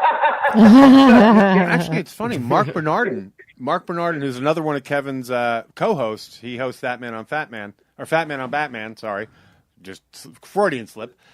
He announced that one of his old comic properties has been purchased for a script, like out of the blue, and he's like, and all he gets to it is a ticket to the premiere. Yeah. Well, no. Do you have any creator-owned properties, Scott? Well, I do have a couple that I'm working on. We haven't got them to the place where they're ready yet, but they're soon. I don't Gotcha. Or any characters that you have like that? Oh my God! If they put this in a movie, ka-ching, because they may do that. They may do that time travel storyline now. Yeah. Yeah, maybe so. Yeah. No, James and I are working on something from an idea that James had, so we're thinking about that. But no, nothing yet. Actually, you mentioned Mark Bernardin. I met him like once before at a San Diego convention. He's a nice guy. He is a good guy. Yeah. But no, nothing yet. I always have things and stories that are bubbling around in my head, but nothing this book, The Many Deaths of Scott Koblish, is the only thing that's really come out that's that way yet. So the Scott Koblish IP, do you feel secure in that one? Do you feel like you have full ownership of it? Do you feel safe? Well, you have to be aware of naming things after yourself, because when I came out to California, I worked for a company called Stanley Media. Yeah. And of course, they went their own way after the bankruptcy, and Stan has been suing them for years. So, there's a lot of confusion about whether, who owns the Stan Lee name and all that stuff. So, yeah. Yeah, there's still a big lawsuit up. And that's right. You worked with Stan Lee for a while, didn't you? Excelsior, Scott. That was the worst Stan Lee ever. I thought that was good. Yeah, Stan was great. Stan was the best boss I ever had. Was it eerily like he was just in the room with you when I was doing that? You worked with John Romita too. Oh, absolutely. Yeah, I worked at Marvel in the offices with John Romita, and I guess, you meet a lot of people along the way. You know what I mean? So, what about Walt Simonson? Oh, I love Walt Simonson. I know. That's why I brought it up. While I was at Stanley Media, that was kind of weird. Like Michael Jackson, he was taller than I thought he was going to be. So I'm really still upset about that, because I've always wanted to meet Michael Jackson, and now that time has passed. Yeah, but James is. Wait, how did we get Michael Jackson in here? Michael Jackson, he met him at Stanley Media. Oh, wow. Yeah. When I was at Stanley, Stan has a lot of sort of D-list celebrities. Not that Michael Jackson's one of those, but D-list celebrities that hang on. If he was B-list, then it must have been during everyone's looking at my penis period. Poor Michael Jackson. Yeah, well, I always figure Stan's in the room with me already. I just assume he's behind me somewhere. I don't know. But I got a funny story. Have you been in his bank account at all? Have you seen it? Have I seen Dan's begging. I don't worry about Dan. Oh, don't worry about it. I don't know why I brought that. But I was talking about like the creator-owned properties.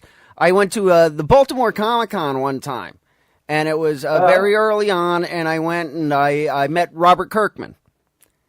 And yeah, Robert Kirkman, and he'd come up from like Kentucky. Oh wow! And he had just come out with Walking Dead. Okay, he had probably 8 issues out, you know. And meanwhile, I'm an idiot. I say I don't like zombies that much, and don't buy the first couple issues of Walking Dead. So, but see, I get that because when The Walking Dead came, I was like, it's not that I dislike zombies, but I was just like, haven't we done this? Yeah, yeah. Isn't the zombies, like... Isn't this a little played out? Yeah, we done Dawn of the Dead, we got Day of the Dead, they're redoing those. Like, aren't we zombie to the max here? Yeah, but he had driven up from Kentucky, and, like, the car broke down, and he was hoping he could get enough money together by selling books to get back to Kentucky. Fuck, man. And I was like, I wish I could, like, tell this guy... In 5 years, you know, you're going to have the most watched show on television. Yeah. But you didn't even think that. You were like, get away from me with your fucking zombie shit. Hey, no, I got my Invincible signed. Invincible was a good book. Okay, there you go.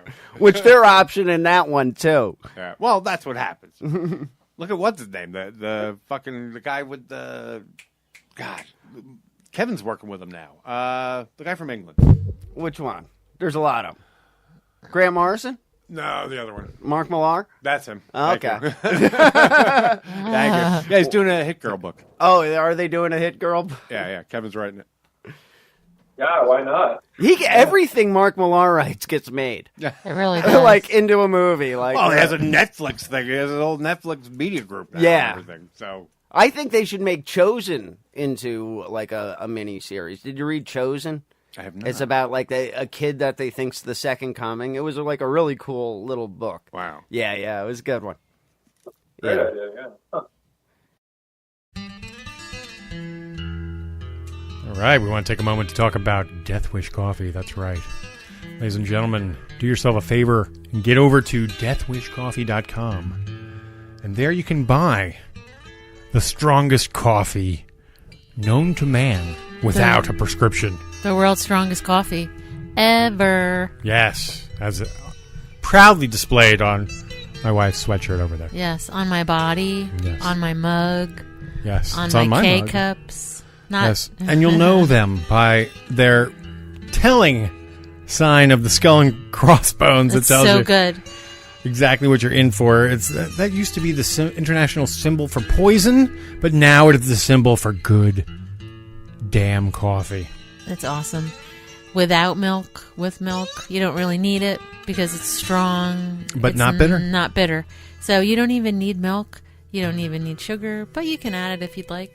It's just really, really the perfect, strongest, most awesome coffee. Become a junkie of Death Wish. DeathWishCoffee.com. Thank you very much. Enjoy it. And be sure to get 10% off your order at www.deathwishcoffee.com when you use the code ThatMan. That's one word, conjunctified, all caps. ThatMan for 10% off your orders at deathwishcoffee.com. I want to take this time to mention to you www.audibletrial.com/ThatMan on Fatman. That's right, www.audibletrial.com/ThatMan on Fatman. That's one word, conjunctified. Go there, sign up for your free 30-day free trial. Sign up, get a free book, a free audio book, because you don't have to go through no tedious reading. You don't have to turn no fucking pages. You don't have to do any of that bullshit. You get in your car, you put on your headphones, and you are listening to a book. You're taking a magical journey into a fictitious land. You're expanding your mind, all when you're stuck in traffic. Fucking amazing. Audiobooks. These are the wave of the future. And you can get in for free for 30 days. A free trial. And when you get your free trial, you can download a copy of Tough Shit by our Savior, Kevin Smith. That's right. Our Lord and Savior, Kevin Smith, has left words for us to follow in our lives, and we can get it for free just by signing up to audibletrial.com/ThatMan on Fatman. That's right. audibletrial.com/ThatMan on Fatman. Thank you. Please sign up. You'll be very happy you did. What are you reading now? I would hope you're a comic reader. I am, yeah. I'm a pretty deep comic reader. What am I reading now, though? The last couple of months have been a little crazy, so I've kind of fallen off the wagon. Okay, what do you love? Or what? When someone asks you, what do you say, what to read, what do you recommend? We've been working on our own more so than... Yeah, I get that. I get that, too. Yeah, it's hard to really take in when you're producing. Creating, But I find Scott's tastes funny. Yeah, I do, too. Like, no, not your taste. I'm talking Scott Koblish I taste. agree. I agree. Because he has, like, you like Archie. I love Archie comics. Yeah, sure. yeah. Hey, have you watched the show? I did catch a little bit of the show, but I don't have a television, so it's only... That's right. That's very LA. Yeah. So do you have a fishbowl in your TV? Oh, we don't have a TV. Well, James doesn't have a TV either. I've met like the one girl in life that won't have a TV, which is great because I haven't had a TV in years. So. I mean, if we want to watch something... Do either of you have a computer? Yeah, then you watch it on your computer. I have 3, and Scott has 1, but like I have if we want to watch a show, we can just do we can go to Hulu or Netflix. Yeah. Your cable So cutting. it's just so distracting. My old upstairs neighbor in New York, well, I still have my apartment in New York, but my upstairs neighbor only watched TV, and everybody I know would just if they weren't out in bars, they were watching TV. And they were up to no on all these shows, but they weren't doing other things. And I just find it so distracting to have that there. Yeah. So to not have the distraction and actually work on what you want to work on and to be creative, do you think there'd be the many deaths of Scott Koblish if we were sitting around watching TV? Right. Probably not. Because we're sitting around watching Absolutely. TV. Yeah. So, I love shows, but I pick and choose. And and television, it's 1% of your furniture, but if it takes up 99% of your time, that's not right. Absolutely. I agree. Well, I'm very select. I have a couple of shows that I really like, and right now one of them is Westworld. That's for damn sure. Yeah. Fantastic show. I've kind of cut the cord. I don't watch many shows. I'll watch I don't binge. I don't like to binge. I don't Staying find away the from binge being good. We watch Arrested Development. We might watch 3 or 4 episodes because they go so quickly when we do watch. We love Arrested Development. Yeah, Arrested Development's great. We've done Gene liked that a lot, too. Yeah. Staying away from news, though, lately for me is very important. Yeah, that's been my anxiety. main My anxiety level is staying away from news. Staying away from news. Out.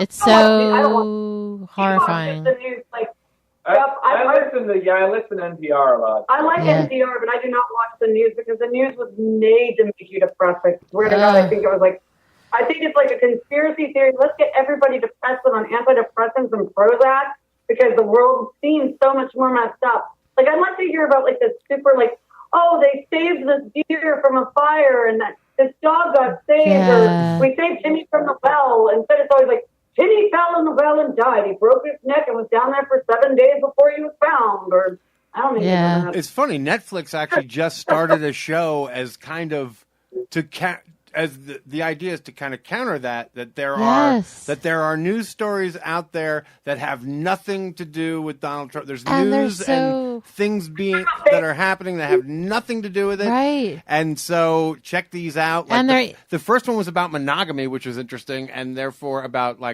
polyamory and the social construct of how monogamy is set up to fail and how people just something that history of it, and just a lot of interesting stuff. Another thing about gene splicing and how we're getting closer to Gattaca every day, and just some interesting stuff. Yeah, just learning things rather than just being yelled at by the news and just being kind of feeding your brain rather than kind of News too too often is just geared towards being outraged by something, you know? Yes.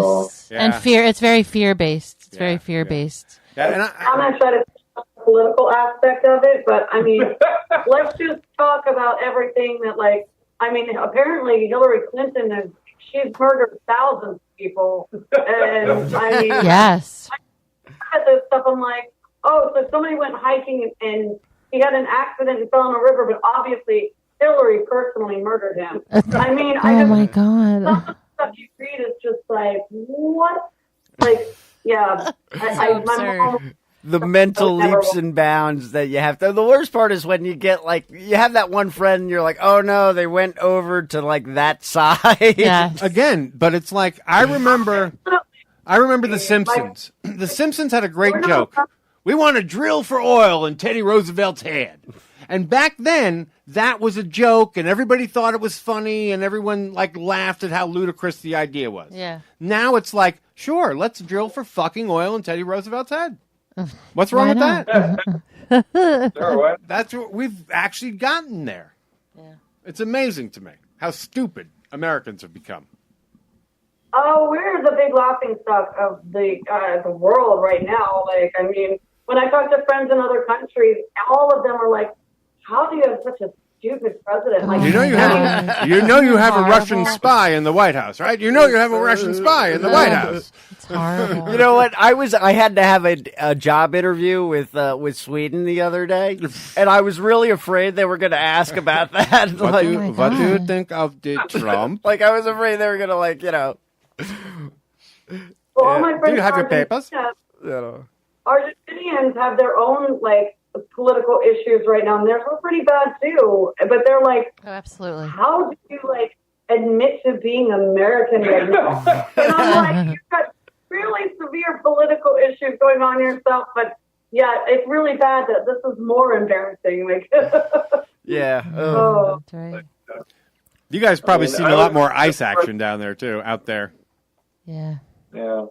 I mean, anyone who was in the New York area grew up with the news of that particular individual as like, it was just kind of like page 6 stuff all the time. Yeah. So I was like, you know, but I don't know how it wound up. I think everybody It's in New called York Russian was like, hacking. It's very simple.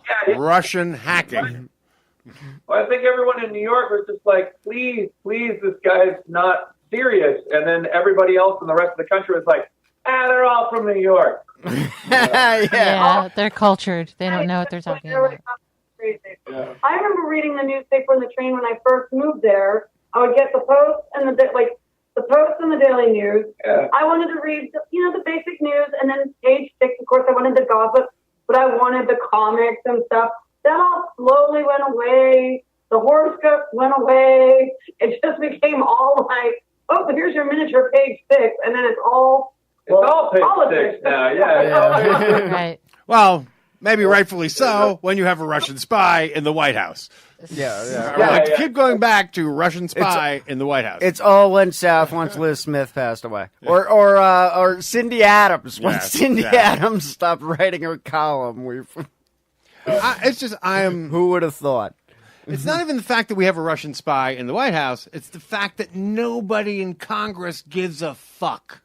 Oh yeah. They just They basically allied themselves with a Russian spy. I wonder if this will come back to bite them in the ass.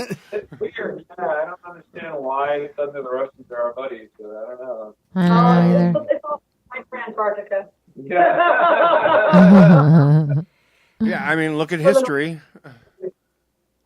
Yeah. He wouldn't be the first leader to be a puppet of another country. Woohoo! Happy news! Yay! Yeah. All right, let's get off Russia and off Trump. Just like Stormy Daniels. Didn't they give her the key to West Hollywood though? Yep. They did. I think they did the other day. Oh wow. Yeah. She Key got to the West- key to West Hollywood. Key to West Hollywood? Yes. You better That's be the key to North Hollywood where they shoot all that porn. The Valley. Wouldn't that be the key to the Valley? Actually, now it's all go to L.A. I mean Vegas. I go door to door? I mean, do they actually give you something that works, or is it like... If you get the key to the city, I don't know. Yeah, can you break into people's houses with the key? Hey, I got the key. I would just carry it around. Is it breaking and entering when you have the key to the city? I'd put it around my neck like a big Coke spoon. This is I'm Flavor Flav. This is my key to the city. Yeah. Right? Have we lost you? You could do anything. What are we doing on this show? They made let's make a deal about that. Clinton. I mean, they made such a big deal about Clinton with it. What's her face? But like, It's Stormy Daniels. It just rolls off. Yeah. It's just like, oh, Stormy Daniels is okay. Yeah. Whatever. The Angelicals are loving this one. Yeah. Well, I have to say, there is one thing I do find refreshing. We have not had to worry about religious talk at all, because there has been none. Yeah. Yeah, because it's not like Trump's going to come out and be like, you all have to convert to Jesus, you know? He did something to upset them the other day, too. So. Well, he didn't. I've never asked for forgiveness. Why would I ask God for forgiveness? Who the fuck is he? Yeah. I'm sorry. It's not very hard to get off Trump, apparently. Yeah. We hit that funny bone of yours. Yes, you know that's my. That's your sore spot. Yes, it really is. You know. Tough. It's going to be a tough. It's going to be a tough another 7 years.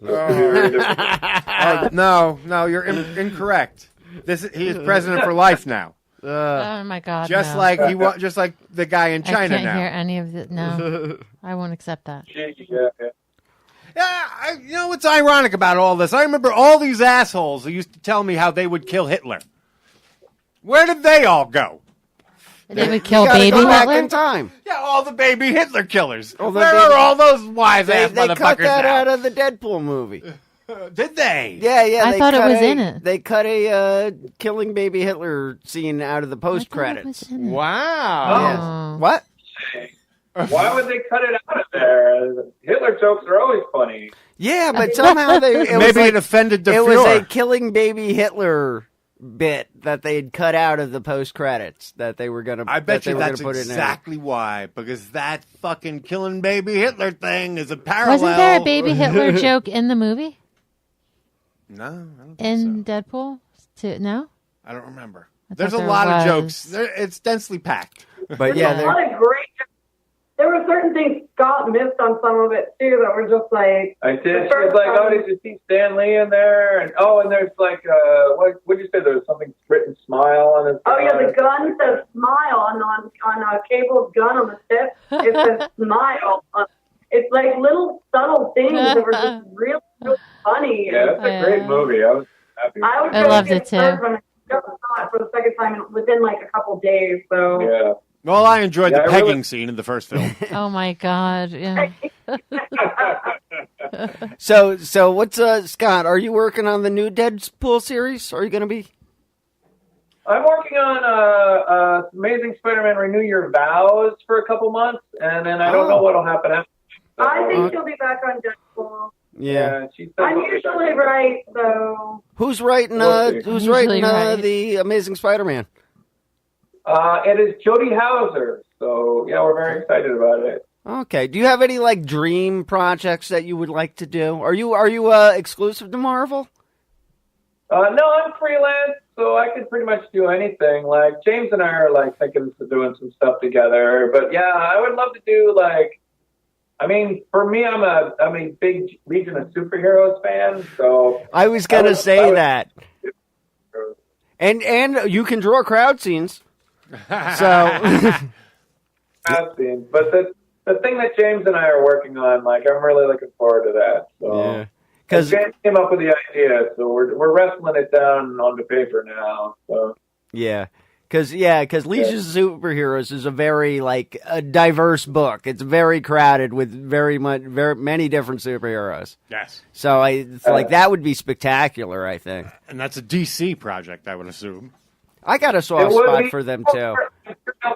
The Imperial Guard at Marvel. I would do that one. Oh, that's cool. So you're doing a Star Wars property? The Imperial Guard? Oh, I would kill to do the Imperial Guard. That's interesting. I like that too. The red guys you're talking about, right? Oh no, they're the ones that they're sort of Legion of Superheroes. The Shi'ar. Oh, okay. Okay. The I was thinking Shi'ar, like the right? Crayola guys from like, fucking. I'm thinking Wanna reach Gladiator. up there with your staff of rod. I was thinking Star Wars for a second. Yeah, but me no. too. That's what I was gone. No. The Shi'ar, right? Yeah, exactly. Yeah. Yeah, so you have Gladiator, and I don't know who's an Imperial Guards member anymore. So were you a big Neil Gaiman fan? Well, yeah. Well, I mean, I liked Sandman when I was younger, but actually, because James has been working on American Gods, like I've learned a lot more about it. Like, so I don't know. She knows all that stuff. She's Yeah, I would hardcore. love to get. I want to work on Good Omens, like the graphic novel. I would still work on that project as well because, like, I that love one this is Thor just- book or his Norse book. Yeah, it's just funny. It's like it's a little different than American Gods. It's like got a more serious premise, and like I would like to do my own art for it with my own like comments. Like there's so much comedy and so much humor that's just so dry in it. Yeah. Having Alistair Foley, I would just kill to do that. Like needs to be done. He was in Kevin's. They did an animation for Jay and Silent Bob, and he just plays a little part in it. It's like he's the butler essentially. He's their Alfred, but they give him all the best lines. He gets like 2 or 3 lines, and they're all good. He gets to do a bung. Well, I hope they do his. They're making an Eternals movie. Yeah. I saw this. Yes. So I hope they kind of use that storyline. Do you think it'll be as good as the Immortals? Movie. Good Omens TV show. Good Omens is going to be a TV show. It's actually going to be a TV show. Yeah, I saw that. I saw Good Omens is going to be a TV show. God, but so many shows are coming and going. You know what I mean? Like, think about it. Lucifer did not do well at all. Yeah, Lucifer, 2 seasons see, gone. but people really liked Lucifer. I know, that's what I've heard. Okay, and I hated didn't watch it. Lucifer. I didn't see it. Because I'm so used to the blonde, not the detective show. You know, they turned him into like sort of Columbo in a way. Or, Yeah. Well, yeah. Boring and kind of the jokes landed flat all the time for me, like as far as the writing. And I know Neil wasn't like involved particularly on that show. He didn't have anything to do. So I'm glad he's actually really involved with Good Omens because I don't want those jokes to fall flat. Yeah. But I felt like for the comic, it's so good. The graphic novel is great, but the show did not portray like that humor that he has. You know. I thought he So was it'd be show fun. running something now too. Neil Gaiman. Well, Wow. yeah. Okay. I thought he was. I thought he might have been showrunner on one of his projects now. Like he's like taking on a bigger role. Yeah. I'm not sure which one, but I thought I heard that.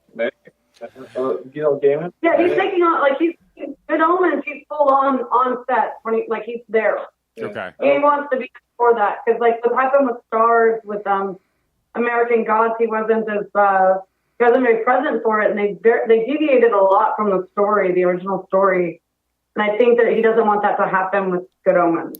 Yeah. You know what I thought they did too? They deviated. Did you see any of The Preacher? I have not. Preacher, yeah. Charlie Henson's book, no.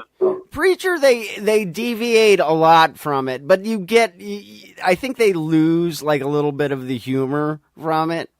And then it's a really slow burn. Okay. It really is. And instead of like the Preacher comic, by like issue 7, you're getting into some crazy shit, you know. But in the show, they don't go right into it. It's real slow build. Yeah. You know, and I liked the first season. Okay. Some shows take their time, I guess. Some shows deviate from the timeline that they're like Game of Thrones. You weren't supposed to know things from book 4. You found out in like episode 4 of the first season. Yeah. Well, Game of Thrones, that's a whole other mess. I mean, there's basically going to be 2 versions of the story, you know, if you're the book follower versus and then at one point, you know, it was great when you were the book reader for a long time. Yeah. And then all of a sudden you were like, what the fuck? Well, you know what I'm angry about?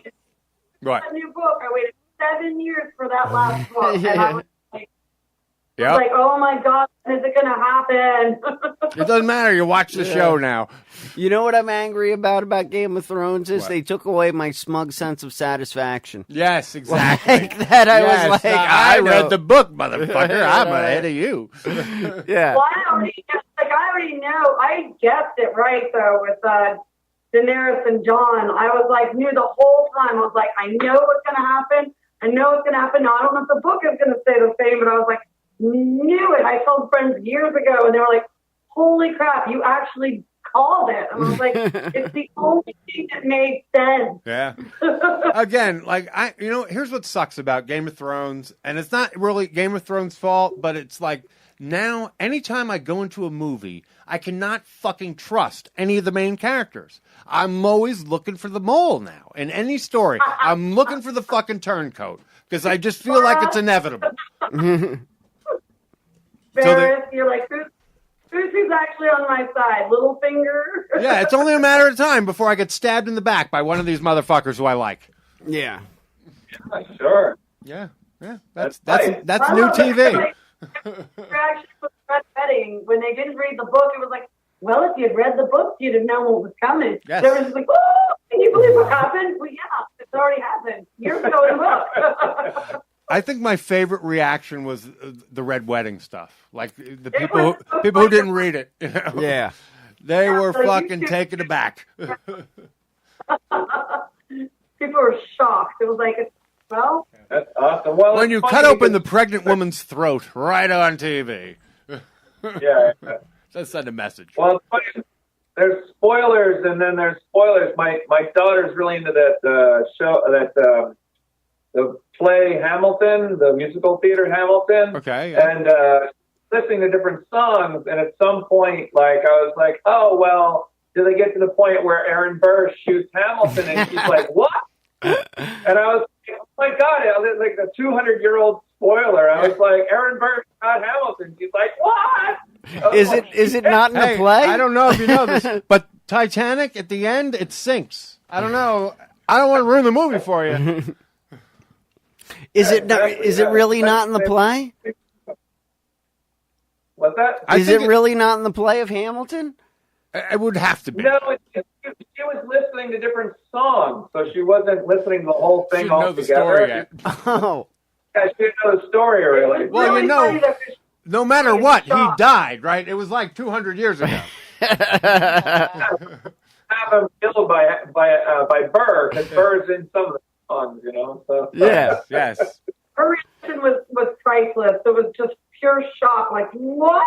It was like, oh my God. History lesson right here. Yeah, because I can't afford to see that.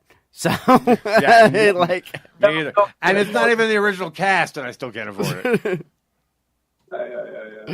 Yeah. You have to be a millionaire to see this show. You really do. Yeah. You can know somebody in the show.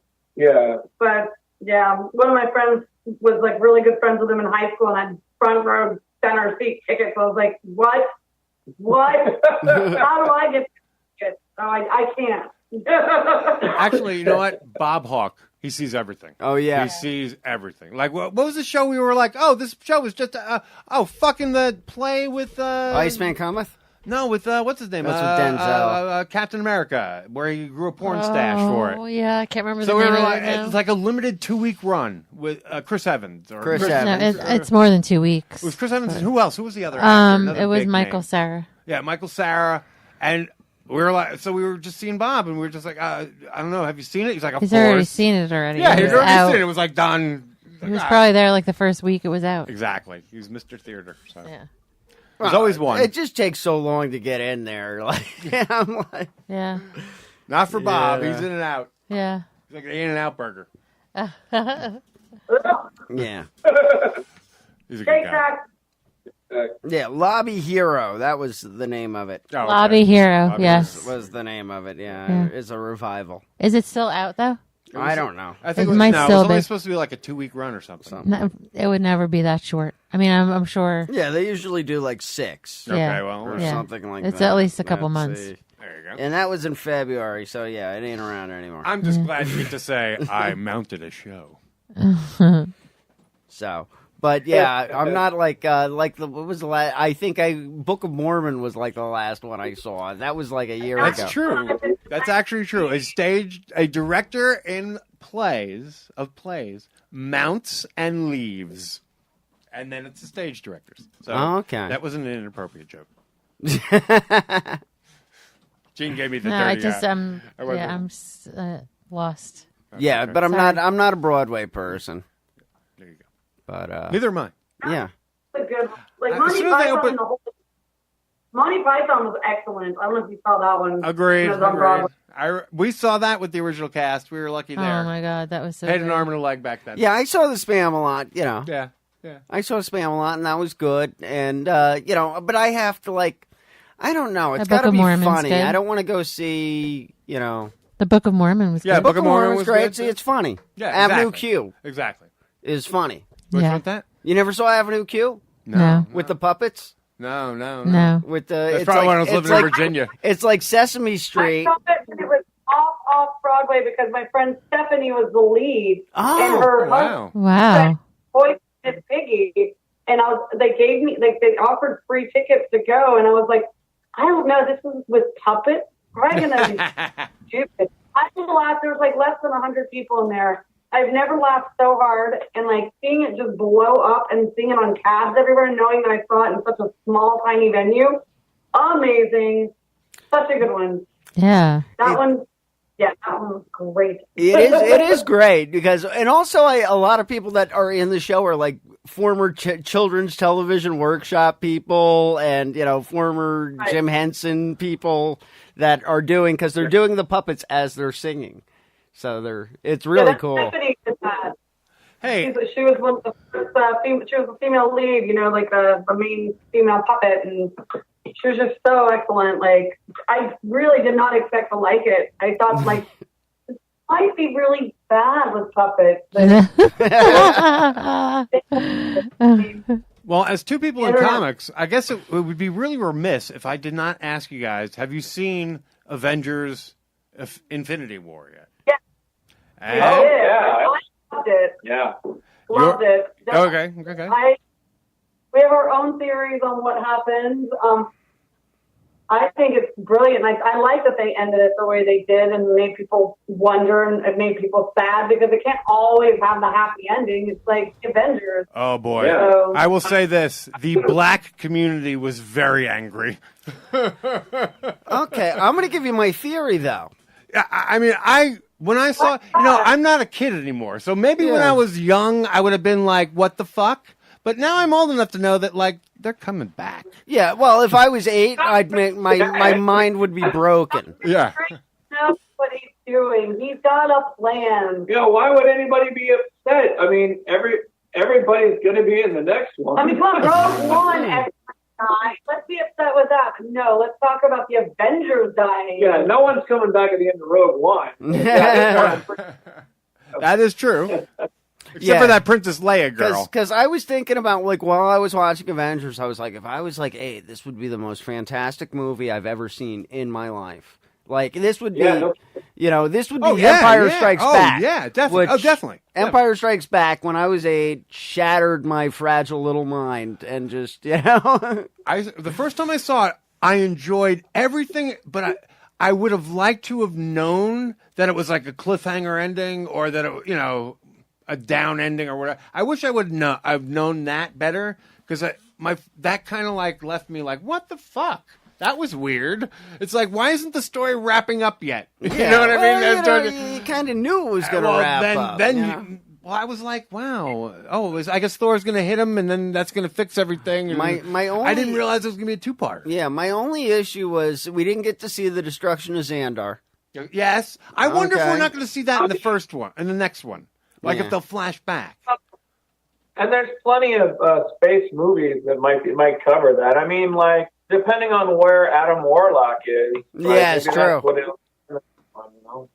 And I just wanted him to go into kind of the past stuff, why Thanos does what he does. But I think they're going to bring that into the next movie. I think that's how they're going to introduce it. Yeah. Well, I think they kind of went into it he was because of the war and suffering on his own planet. And he made that No, because suggestion. love with death, and they never really mention like his actual love of. It's not the love of death itself, like killing. It's the love of death. Yeah. Yes. But from what I've heard, that's going to be Kate Blanchett. They'll replace it with her. Oh, really? They're gonna make her. They'll death? use Hela as death. Ah, okay. Yeah. Which could work. I could see that. I've just heard that. I She cannot could play anything. Though. Don't like go on the internet and flame me if I'm wrong or that's just a rumor. Yes, she could play anything, and I would watch it. Yeah, she was. I liked her in that. I know she was hamming it up, but she worked in that movie in Ragnarok. Thor movie was great. Yeah. That fucking director is like a little gem. The guy who directed Ragnarok. Did you watch What We Do in Shadows? Yes, I did as a result. And you know what? I was so fucking angry again because it's like something I could have thought of. Because it's too good. It's like it's fucking vampires and it's fucking reality TV. You put them together and boom, you got that fucking movie. And I'm kicking myself that I didn't do that. But yes, it's brilliant. I love it. Yeah, it's a great movie. That's why he got the gig for Thor. Yes. Have you guys seen that? What We Do in the Shadows? No, not at all. What's it called? What We Do in the We Do in Shadows. Yeah, do yourself a favor. It's what is it? Waikiki? I can't even say the guy's name, but he directed Tahiti, Thor Ragnarok, and he's the rock guy in Thor Ragnarok. He's great. I love that guy. Oh, okay. So he gives himself all the best lines. And he directed, before he did Thor Ragnarok, he directed a movie called What We Do in Shadows. And it's vampires meet the real world. Yeah, it really is. It's like it's. I've heard of this one. I heard about it. It's brilliant. I didn't realize it was a big expected it. Okay. It's very brilliant.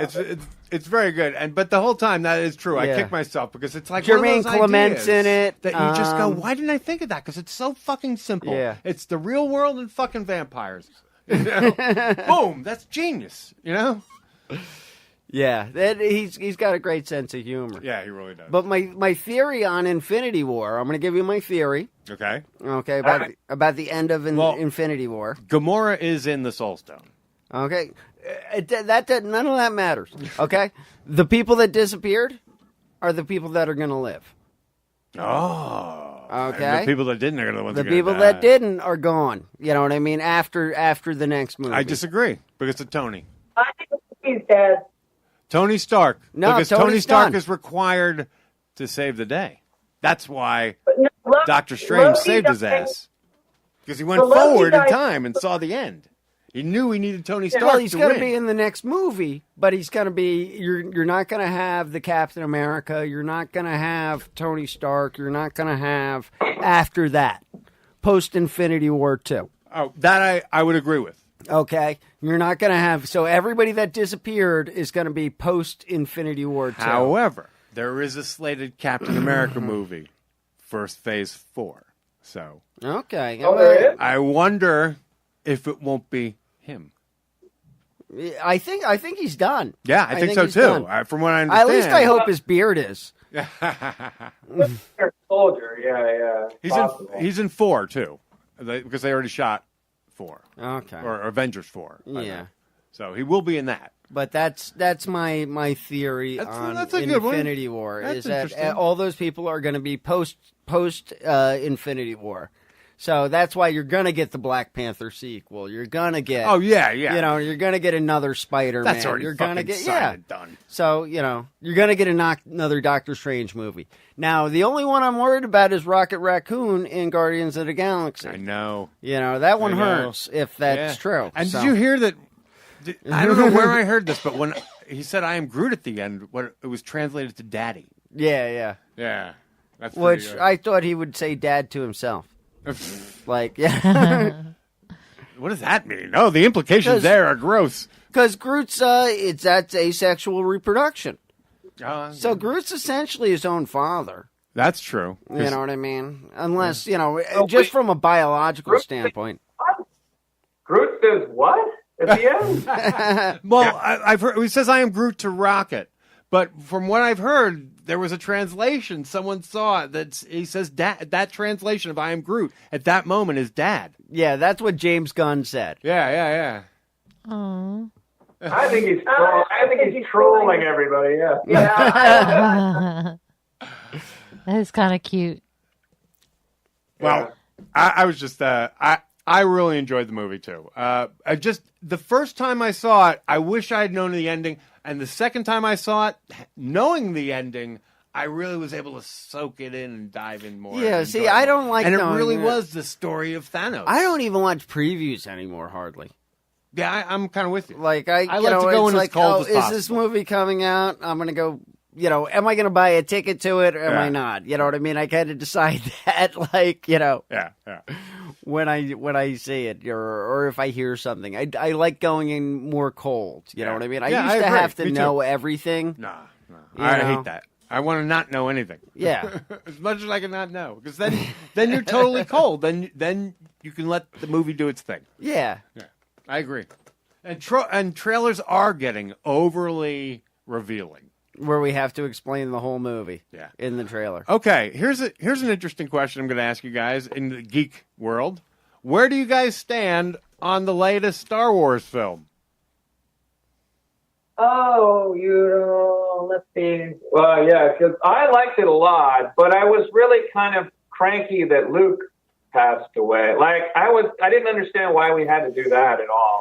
That didn't bother me in the least, because I figured, what the fuck, we're going to get him as a ghost from now until eternity. You know what I mean? He's a blue glowy. Yeah, he's a blue glowy from now on. More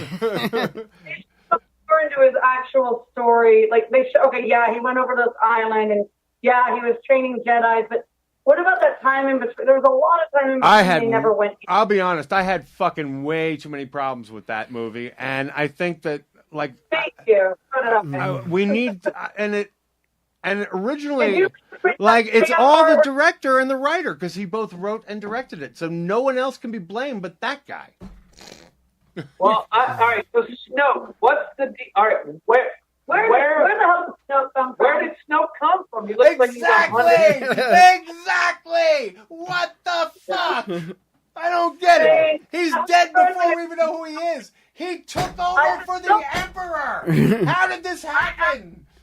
That's going to be a whole different movie. I literally asked him, maybe, I think I know Star Wars better than he does, and I was just like, where did Snow come from? No shit. How the hell was did I miss something? Was it in one of the first... Well, don't worry. He's gone. The end of Act 2. Well, with the Emperor previously, it was kind of he really wasn't outwardly evil, but Snoke is literally outwardly evil, where everybody's following him. He's just out there and evil. So it's just kind of like Donald Trump. Sorry. Yeah. Maybe they were like, know his motivations. Maybe There's no doubt. Maybe the people were like, well, he says what I think. That was why they elected him. That's there was a great comic of two fucking rabbits. They're sitting on a fucking lily pad or whatever they are. And here comes a wolf. And he's like, I'm going to fucking eat you. And then one turns to the other and goes, I like him. He tells me the truth.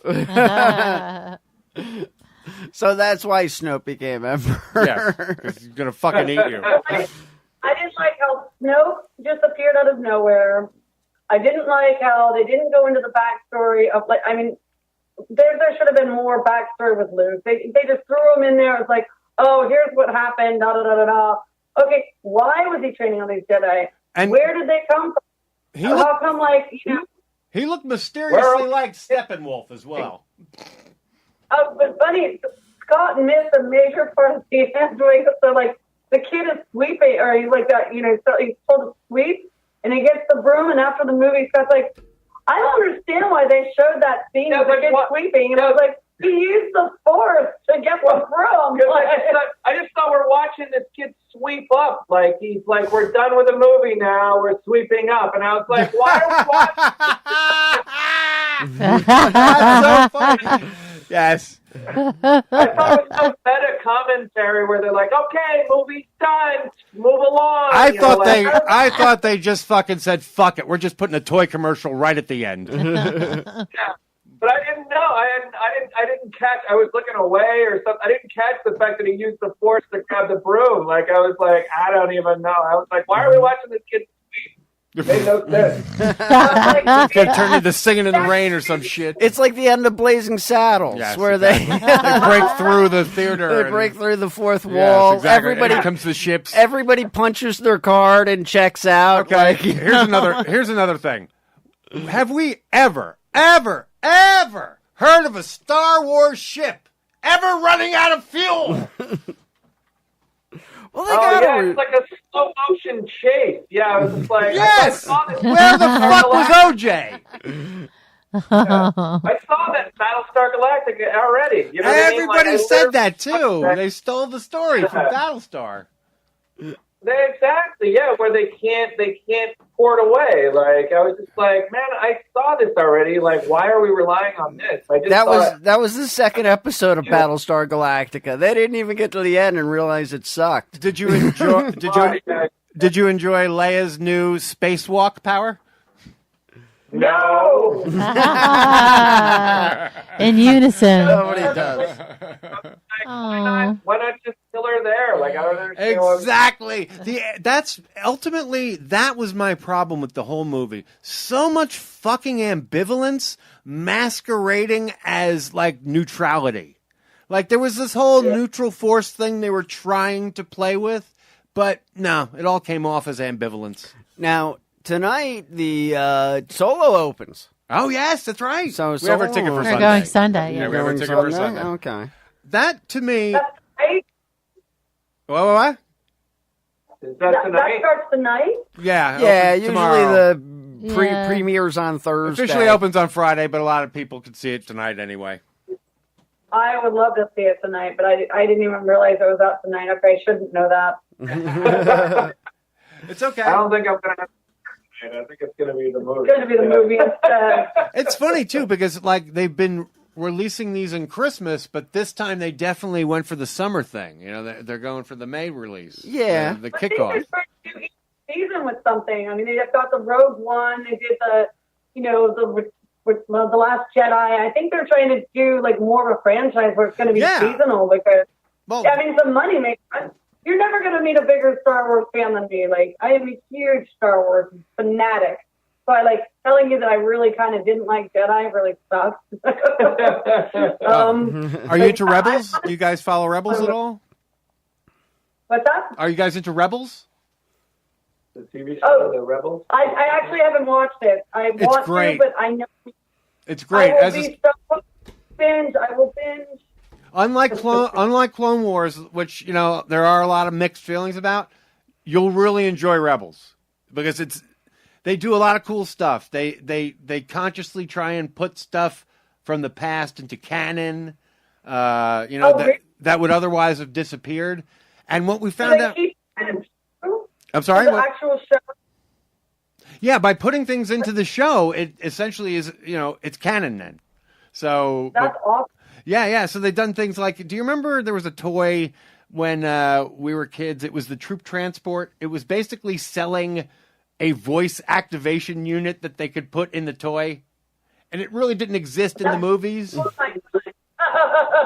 Yeah, well, Yeah. Well, guess what? They've used that in the fucking show. So now that Troop Transport is retroactively put into canon. They also did the same thing. If you went on the Star Tours ride in Epcot, oh my God, I love this. The first episode, you're on that ship with Pee-wee in the fucking thing. So they Star Tours was actually at MGM. Oh, was it MGM? Oh, yeah, okay. All right, MGM. I thought it was Epcot. The Body Wars was at The Epcot. nitpick. Body Wars Body was Wars Epcot. is Epcot, That's right, yes. you're right. Which was like... You're talking about I'm sorry, go Star Wars on. and Disney things? Like you go inside and you're actually on the spaceship? Yeah, it was a simulator thing, yeah. Yeah, I got up out of my seat because the very center seat was open, and after they told everybody to buckle in, so I got unbuckled and went to the very middle, which is the best spot to be, And the lady opened the door and she was like, all right, who moved? And I raised my hand. She was like, that's a smart girl. And I was like screaming the whole time, like enjoying it more than I think anybody in that ride. And I let me say a second time because I love it so much.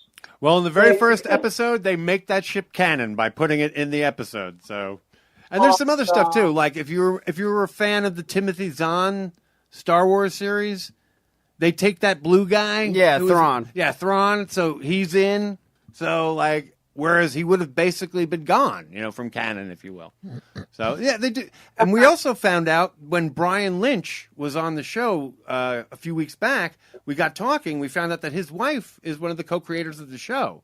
So we're like, oh, we got to get her on. Crazy? Yeah. So small world. So we're gonna get them on. That's cool. Yes. That's neat. Yeah. Small world. And who's not a Star Wars fan? I know a few, but I don't really get along with them very well. You do have those people that are very I've never watched a Star Wars movie. Like Mika Borzinski. There you go. But she's never watched. My nephews ruined Rogue One for me. They're kids, and they're like, they were 6 and 8 at the time. And they're like, everybody dies at the end. Oh. Really? Was that a spoiler, though? I mean, you didn't know that going in? I purposely do not watch the trailers to movies I can't wait to see because I don't want to be, I don't want to ruin it. Many boffins died getting us this information. Like, everybody dies. Oh, that's horrible. It all goes back. But, oh, come on. That was that's so far one of my favorites of the... it was epic. It really was. Actually, the droid in that one... Amazing. I think I used my brain for his brain. Yes. I thought, man. Seriously. Yeah, that droid is it's her brain pattern. You know that's Steve the Pirate, right? Is that... That's Steve the Pirate from fucking Dodgeball. Oh, my God, I love that dude. That's the guy from Firefly, yes. And from, what is it? And he's from the funeral one. Yeah. 4 Weddings. No, not 4 Weddings. The one where he takes acid. Death at a Funeral. Death at a Funeral. Yeah, with Peter Dinklage. Peter Dinklage. God, he's so funny in that. Did you ever run into Peter Dinklage, Scott, when you were growing up? I did. Yeah. Many times.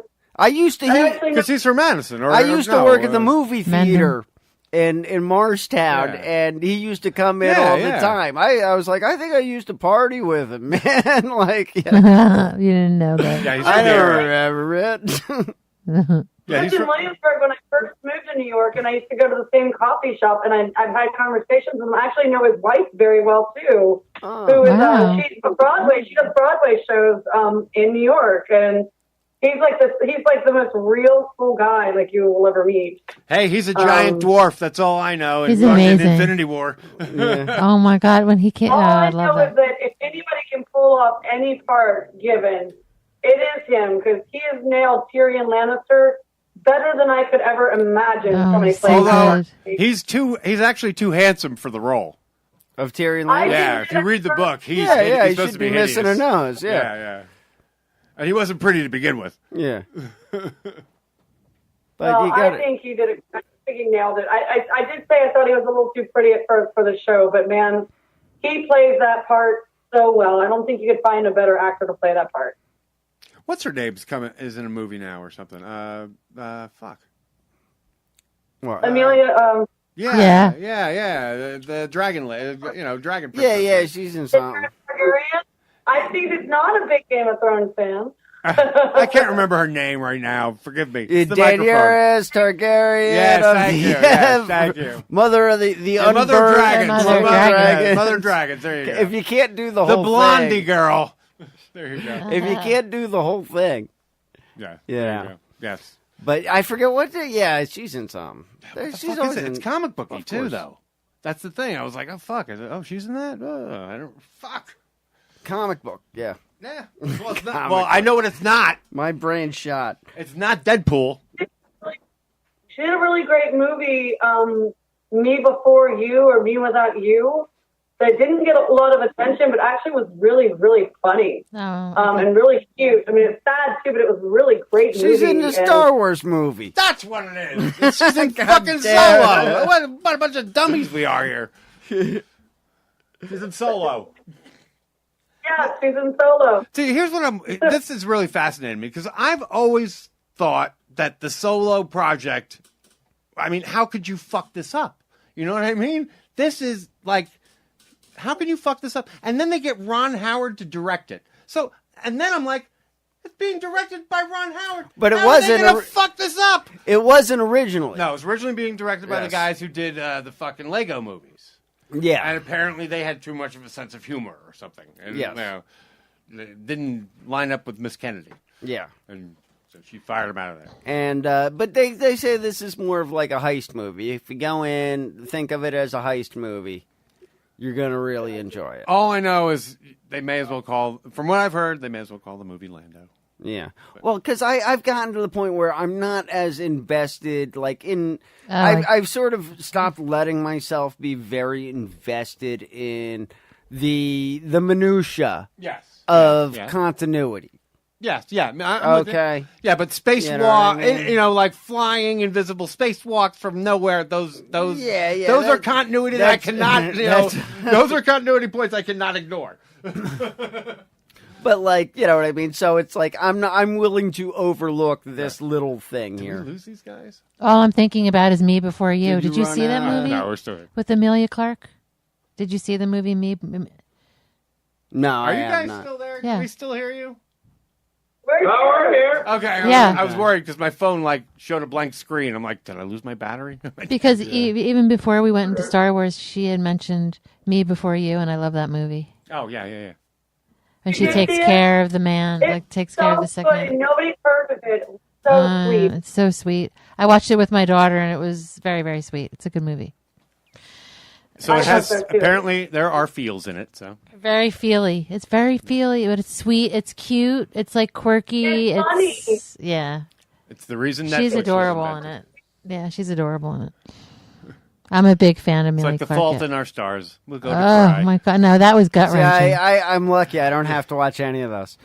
That was like gut wrenching. Like You kill would me. like it though, because it is funny.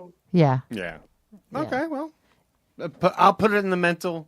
Yes, queue. Me Before You is funny. Okay. Not Fault in Our Stars is not funny. Okay. Deadpool funny. Deadpool funny. Fault in Our Stars.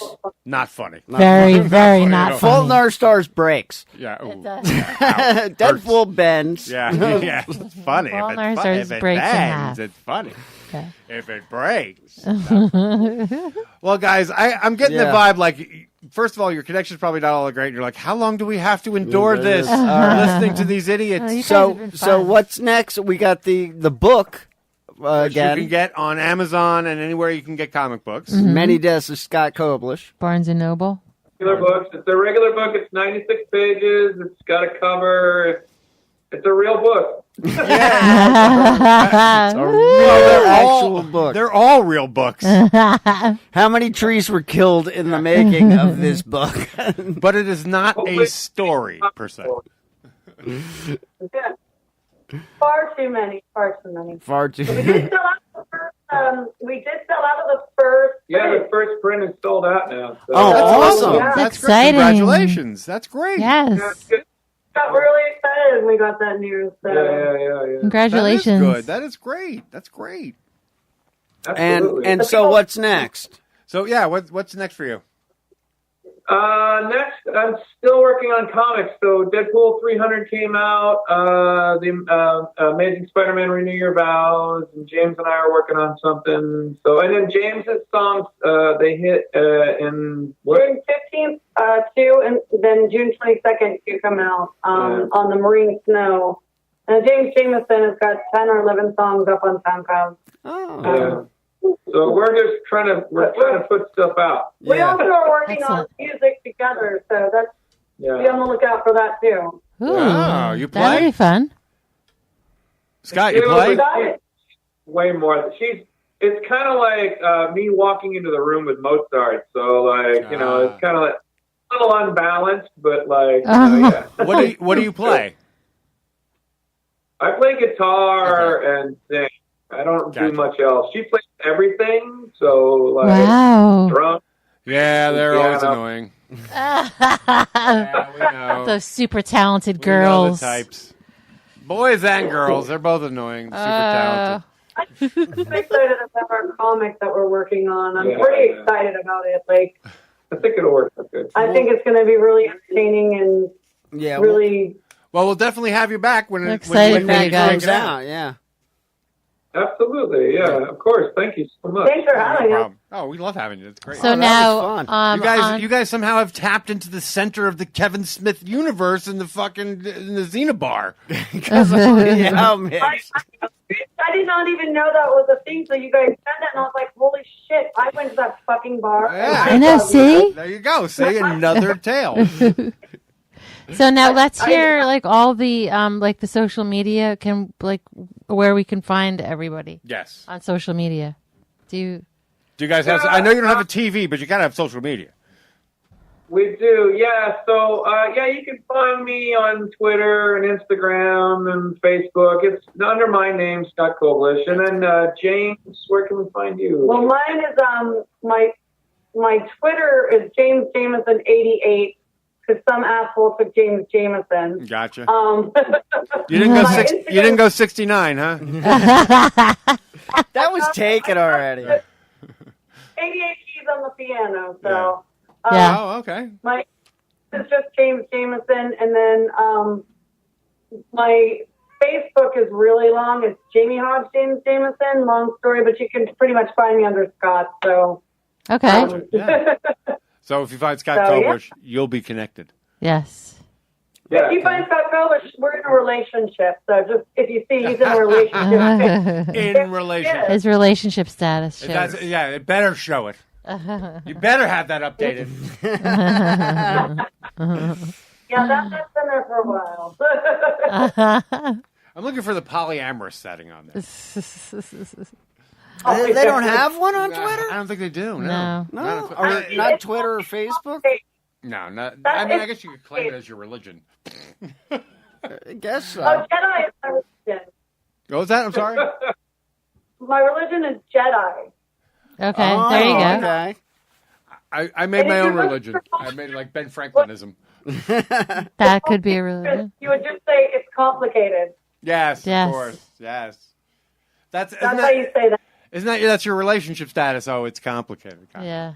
Yeah, but that always sounds like a fucking like bailiwick that you just don't want to get into. Yeah, well. Yeah, when you see it's complicated, it's like, oh, they're fucking around. Why the fuck do I have to explain it to you? You know what I mean? They should have that. It's none of your business. When you see complicated, it's they're fucking around on their spouse or significant other. not. Yes, it is. No, it's not. Or in the middle of getting divorced. Yes, like, exactly. fighting over shit. Or breaking up or not breaking up or breaking up, not breaking up. Yeah, there's like way too much drama. That's what that means. Way too much drama for me. Or you're on Tinder and you're swiping left and right and left and right and left and right. And you can't There is the strategy to always swipe right. Just do it. Just swipe right. Game. Yeah, it's a numbers game. It's a numbers game. Because you can always reject them later. Oh, so hurtful. I liked you at first, but then I thought about it. I swiped everything for my friends one that they liked the person, like my guy friends. They had all these crazy girls, like these crazy psycho women that were just like, yeah, I'd love to meet up. And they were like, one of them threw up in his mouth. She'd been out drinking. Oh, that's horrible. On purpose, just to be funny, but like the stories turned out horrible. Oh, that could happen to anybody. Been there, done that. Yeah, been there, done that. Tried to swallow it too. Didn't work out. Tinder horror stories. Revenge. That's disgusting. Revenge vomit? Dude, I've got some real. No, What it was is never revenge. No, it was. I was stuck in the backseat of a car vomit. Ew, make it stop. I don't want to hear anything like that. Yeah, it was like I'm trying to get the fuck out. I'm in a coupe. I guess I'm gonna have to swallow this shit. No! Oh no! Bad idea. yeah. Now I really got to puke. A drummer from Spinal Tap died that way. Yes. Yes. Oh Well, my don't God, worry. choking on his own I let vomit? it out, man. Well, or his or somebody else's. That was the last time I ever wore that agnostic front T-shirt. Oh no! I picked in my purse because the cab driver was legitimately sick with a stomach flu. Legitimately sick. Sent home from work, was in a cab, couldn't hold it, and he was like, "Don't you puke in my cab! Don't you puke in my cab!" So I was like, I dumped everything from my purse onto like just the floor so I could get it later and puke in my purse. Oh. It sucked because it's actually a nice Coach handbag. That one never got seen again.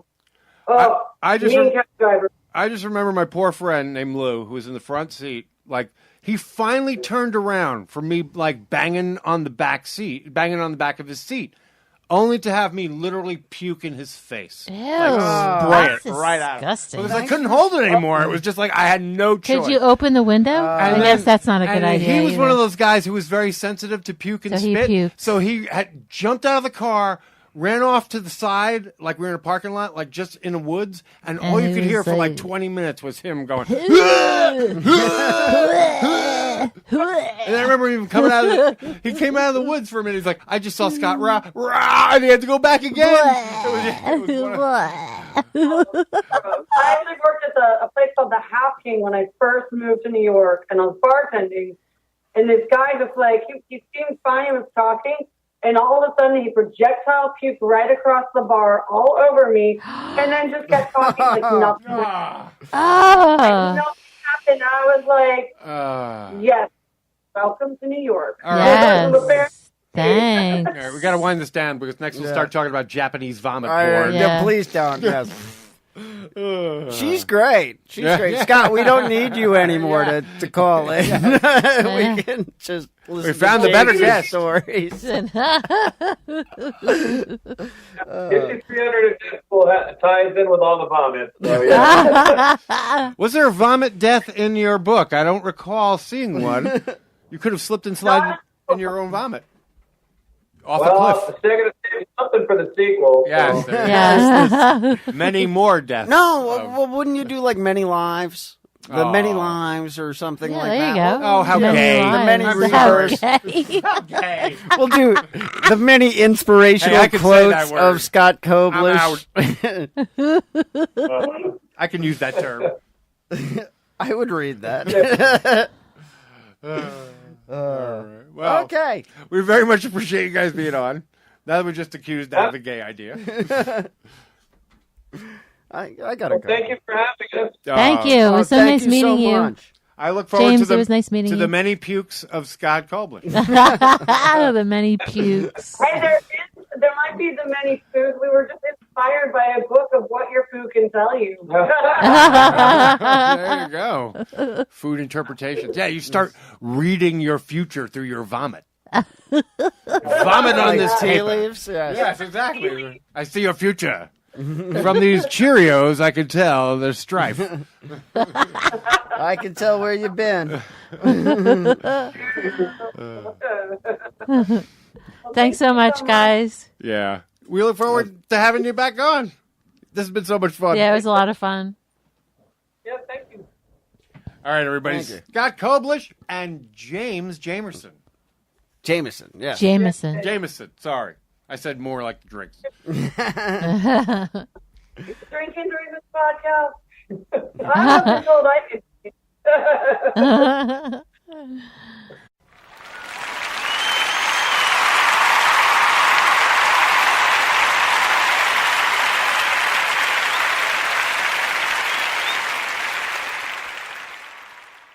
And there you have Mr. Scott Koblish. Be sure to check out that book. Get it on Amazon. Let's face it, that's a fucking easy way to do it. Plus, hey. Totally is. We have a partnership with Amazon of sorts.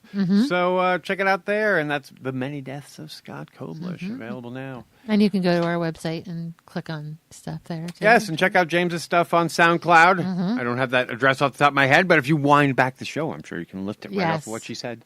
And go to her Instagram as well. Yes. And funny you should mention Instagram because I've been getting more into Instagram lately. Yeah, Instagram is And great. part of it has been that, like, as I talked about a little bit with Blake from Clerk's Minute, the whole Instagram thing. Like in the past, part of my problem has been, I guess I don't associate. The show is so audio. We have a podcast. I don't always associate it with a picture or a video or that kind of thing. Right. So Instagram had always been a struggle until recently with a repost app. Now, I can repost like Kevin's stuff and it makes sense in our feed. Right. And it's promoting him and it's marketing him and it's marketing us. Yeah, and I also do some Rick and Morty stuff. So that sort of changed. Just that little repost app has changed my approach to Instagram. And besides reposting, I'm also now posting more of our own stuff, original material than I did before. So, our Instagram is growing. It's coming along. So, make sure to check out ThatMan on Fatman on Instagram and follow us if you can. And ThatMan producer, too. Yes, because I'm getting more active on there more than probably any social media platform as of now. Yes. Yeah, so... Can't say why. Maybe in another 5 years, I'll be all up on, Snapchat, but then it'll be dead. Snapchat, I like Snapchat, but it's not my main Yeah, you just use it to talk to our daughter. Yeah. Or just kind of like figure out what she's doing. Yeah. And a lot of times that's like the messenger service that works. Because it can be used as a messenger chat. I understand.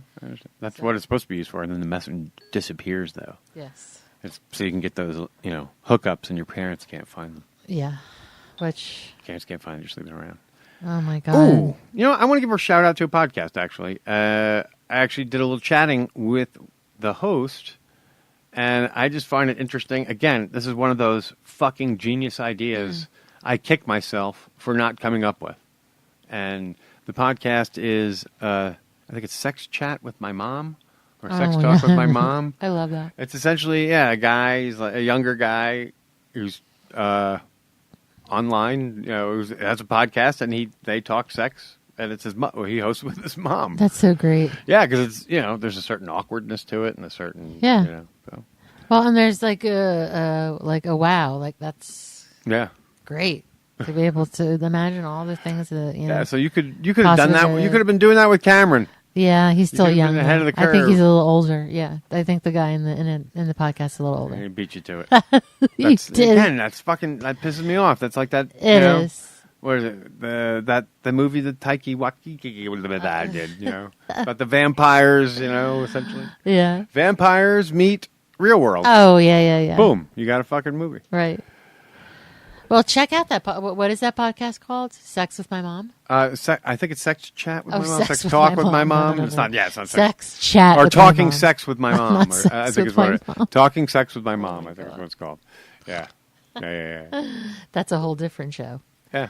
Anyway, and actually, Mom's very attractive. Good Mom, for her. Yeah. Well, and I'm not sure. Like, I know that this week they have Nina Hartley on, so I'm not sure if Mom was in sex work or okay, so I don't know. Wow, because it seems like she may, just from reading the blurb, I haven't listened to the episode, was that they're friends. So I mean, maybe she's just friends with porn stars, but who knows? Or maybe she was. Maybe that was her profession. Who knows? I don't know. But I don't know every detail about the show, but all I know is the guy who hosts it's pretty cool. He's been nice to us. It's interesting to have it with your son, though, the show. Yeah, exactly. And the whole concept is brilliant. So check it out. Good for you guys.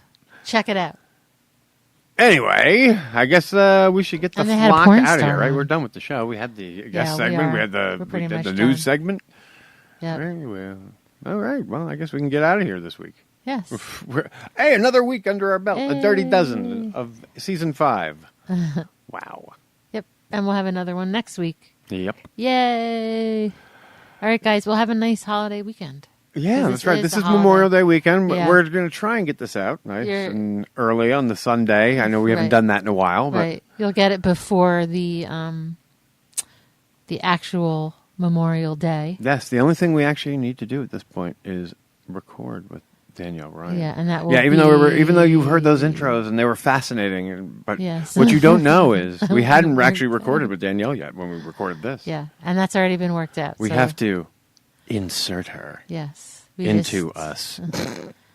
And then you'll insert us into you. Yes. After we've inserted You'll her jam into us into your ear holes. Yeah. Hard. Jamming. Jam on it. Yeah, jam is the... Jam us deep into your ear hole. Jam. That joke is so overused. Yeah, there's not another way to say it, though. Poke us into your ear holes. Fuck us in your ear holes. Oh. We will fuck you in It's your hard ear to holes. hear, though, because it's a with our constant, like, ultra in and out. hard talk. Because the in and out, it's like not a constant. In and out.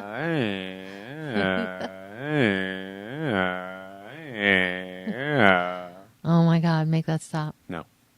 Guys, I hope you have a great, healthy, and safe holiday weekend. Yeah. So, is that what people think of me, that voice? I have no idea. I hope it makes you feel empowered when you hear that. It's Just a very empowered. Be happy they don't think of you like this. Grace, fuck me and make me forget we got a stupid kid. Hey, you know what? He just wanted to get fucked. Kevin's dad. All What right, will you be well- doing this weekend? I know what I'll be doing. I'll be doing a lot of... Just roaring. Ouch. Oh, that makes it bad. Makes it. But I'll be doing that. He's going to be coming home soon to L.A. Really? Yeah. Scott Mosier will be back soon. Yes, in the next he's month supposed or to be so. back. Yes, the director. And then he'll probably have to go on the media tour and stuff. That would be awesome. Maybe we can get the motherfucker on the show Yes. finally. We've been lucky with certain people, so maybe that's in the stars for us. Mr. Mosier, you have no idea How much how honored and just how cool it would be. I know. And he hears this all the time. And you're probably like, Oh my God, did you see on Instagram how he touched the cat through the window? Yes, it like stayed there in spot while it touched his nose. the French window cat. He touched its nose though, right? Yeah, because It he's been stayed seeing that there. cat for since he's been I know, there. but it was so cute. He took like the video and he touched its nose and it just like stood there or sat there looking at him. It was so sweet. Everyone loves that cat. Mosier's a French cool dude. window cat. In a loose mood. He really is. Deo!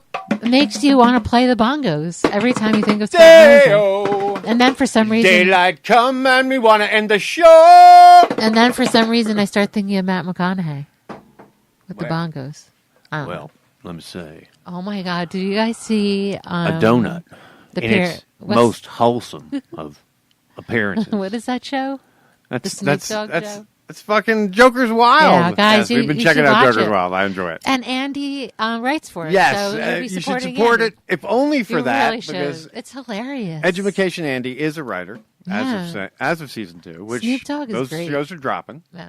You got Matthew McConaughey on there doing He's like like- these weird bits for questions. Yeah, and Snoop Dogg's really I smooth. loved, as a kid, I hated game shows, Mm. and there were a lot of them on. I know. And when we had 7 channels or whatever the fuck it was, you would inevitably have to wade through a few game shows because it was like the least of all the evils. Right. Well, it there wasn't was- news. It wasn't a soap opera. There were like a couple that were okay. But the Joker's Wild was one that Right. I would dig. Right. And I guess everybody likes a big slot machine. You know what I mean? The Yeah, randomness of, yeah.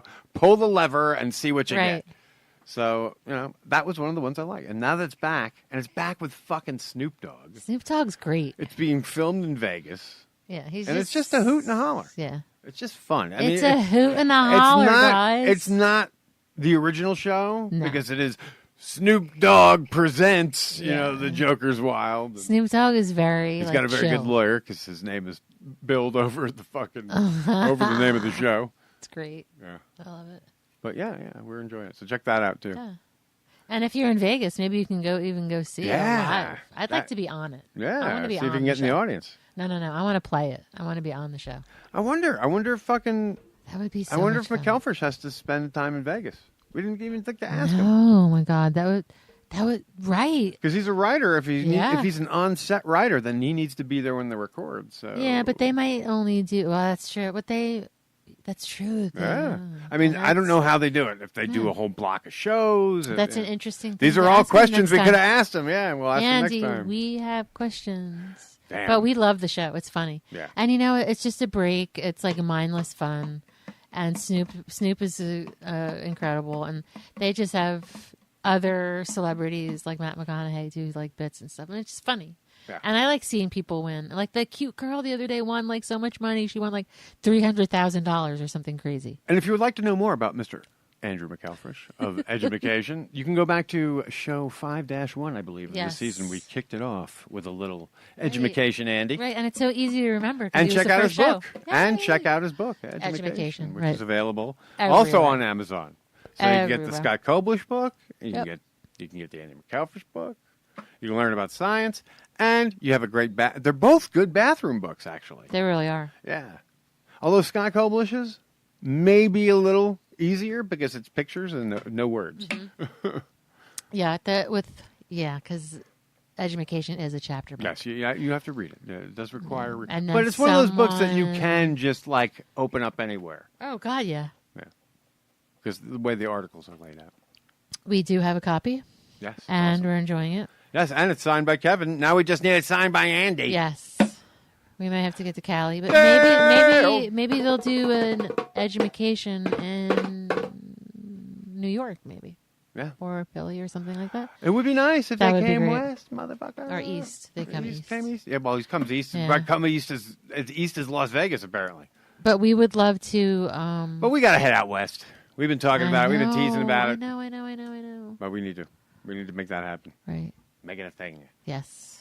Anyway. All right, guys. We've I think overstayed our we're- welcome. Yes, I think we're done. We're just rambling. Yes, we Enjoy will. your weekend. And if no one else has told you this week, we will gladly relate that you are smart and good. And we will catch you Yes, next sir. time. Bye, guys. Here on That Man on Fat Man. Go get him, that man. That's right. Bye, Here- There you go. Catch you next week. You're smart and good, folks. Thank you for listening.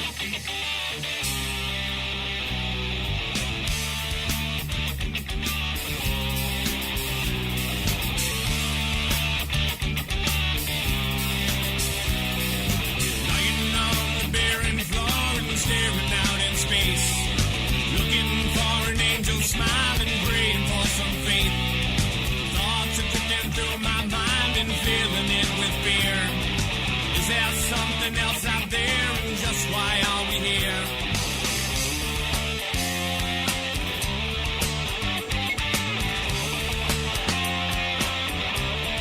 Then I see the world will turn and we must be its guide.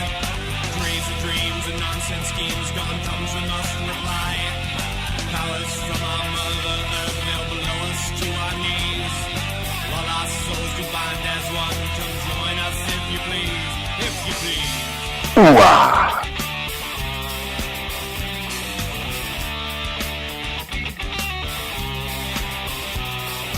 Reading moments one by one and smirking like a thief. Sleeping through another night and deepening our peace. Genesis and matter's wake is coming from our sun. Living in this very moment, for this moment's done.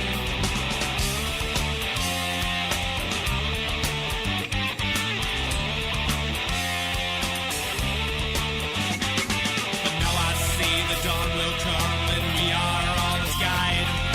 Crazy dreams and nonsense schemes, the Godhead in the skies.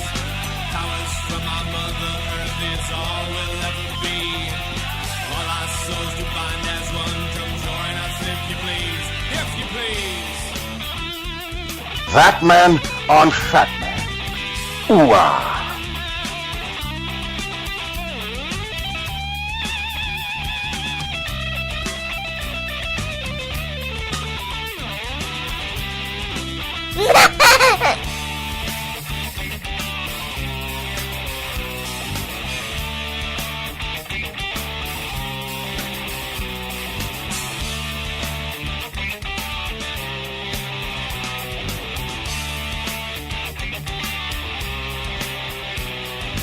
Join another person's eyes, we worship Ooh, our ah. shrine. Bursting flowers into bloom, there's no such thing as time. Grace! Grace! Will blow us to our knees. Twisting, turning minds are burning, join us if you please.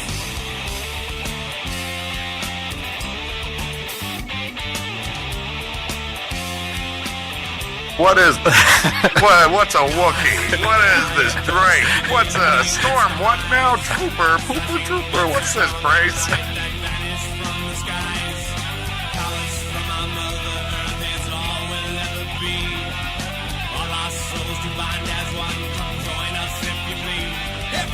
Yeah.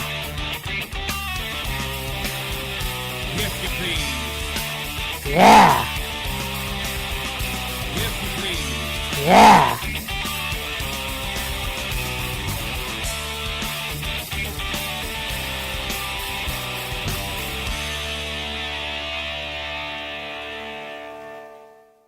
There he is. It's that man standing over Blood Alley Square, protecting us all. Yeah. Go get him, that man. This is the part where we usually would be in, but I realized I forgot. We have a very special announcement.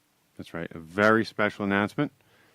This is a very special announcement, and it's for our good buddy and friend of the show, Mr. Midnight Smoke. We love you. I feel like you're like our little baby or something. I don't feel that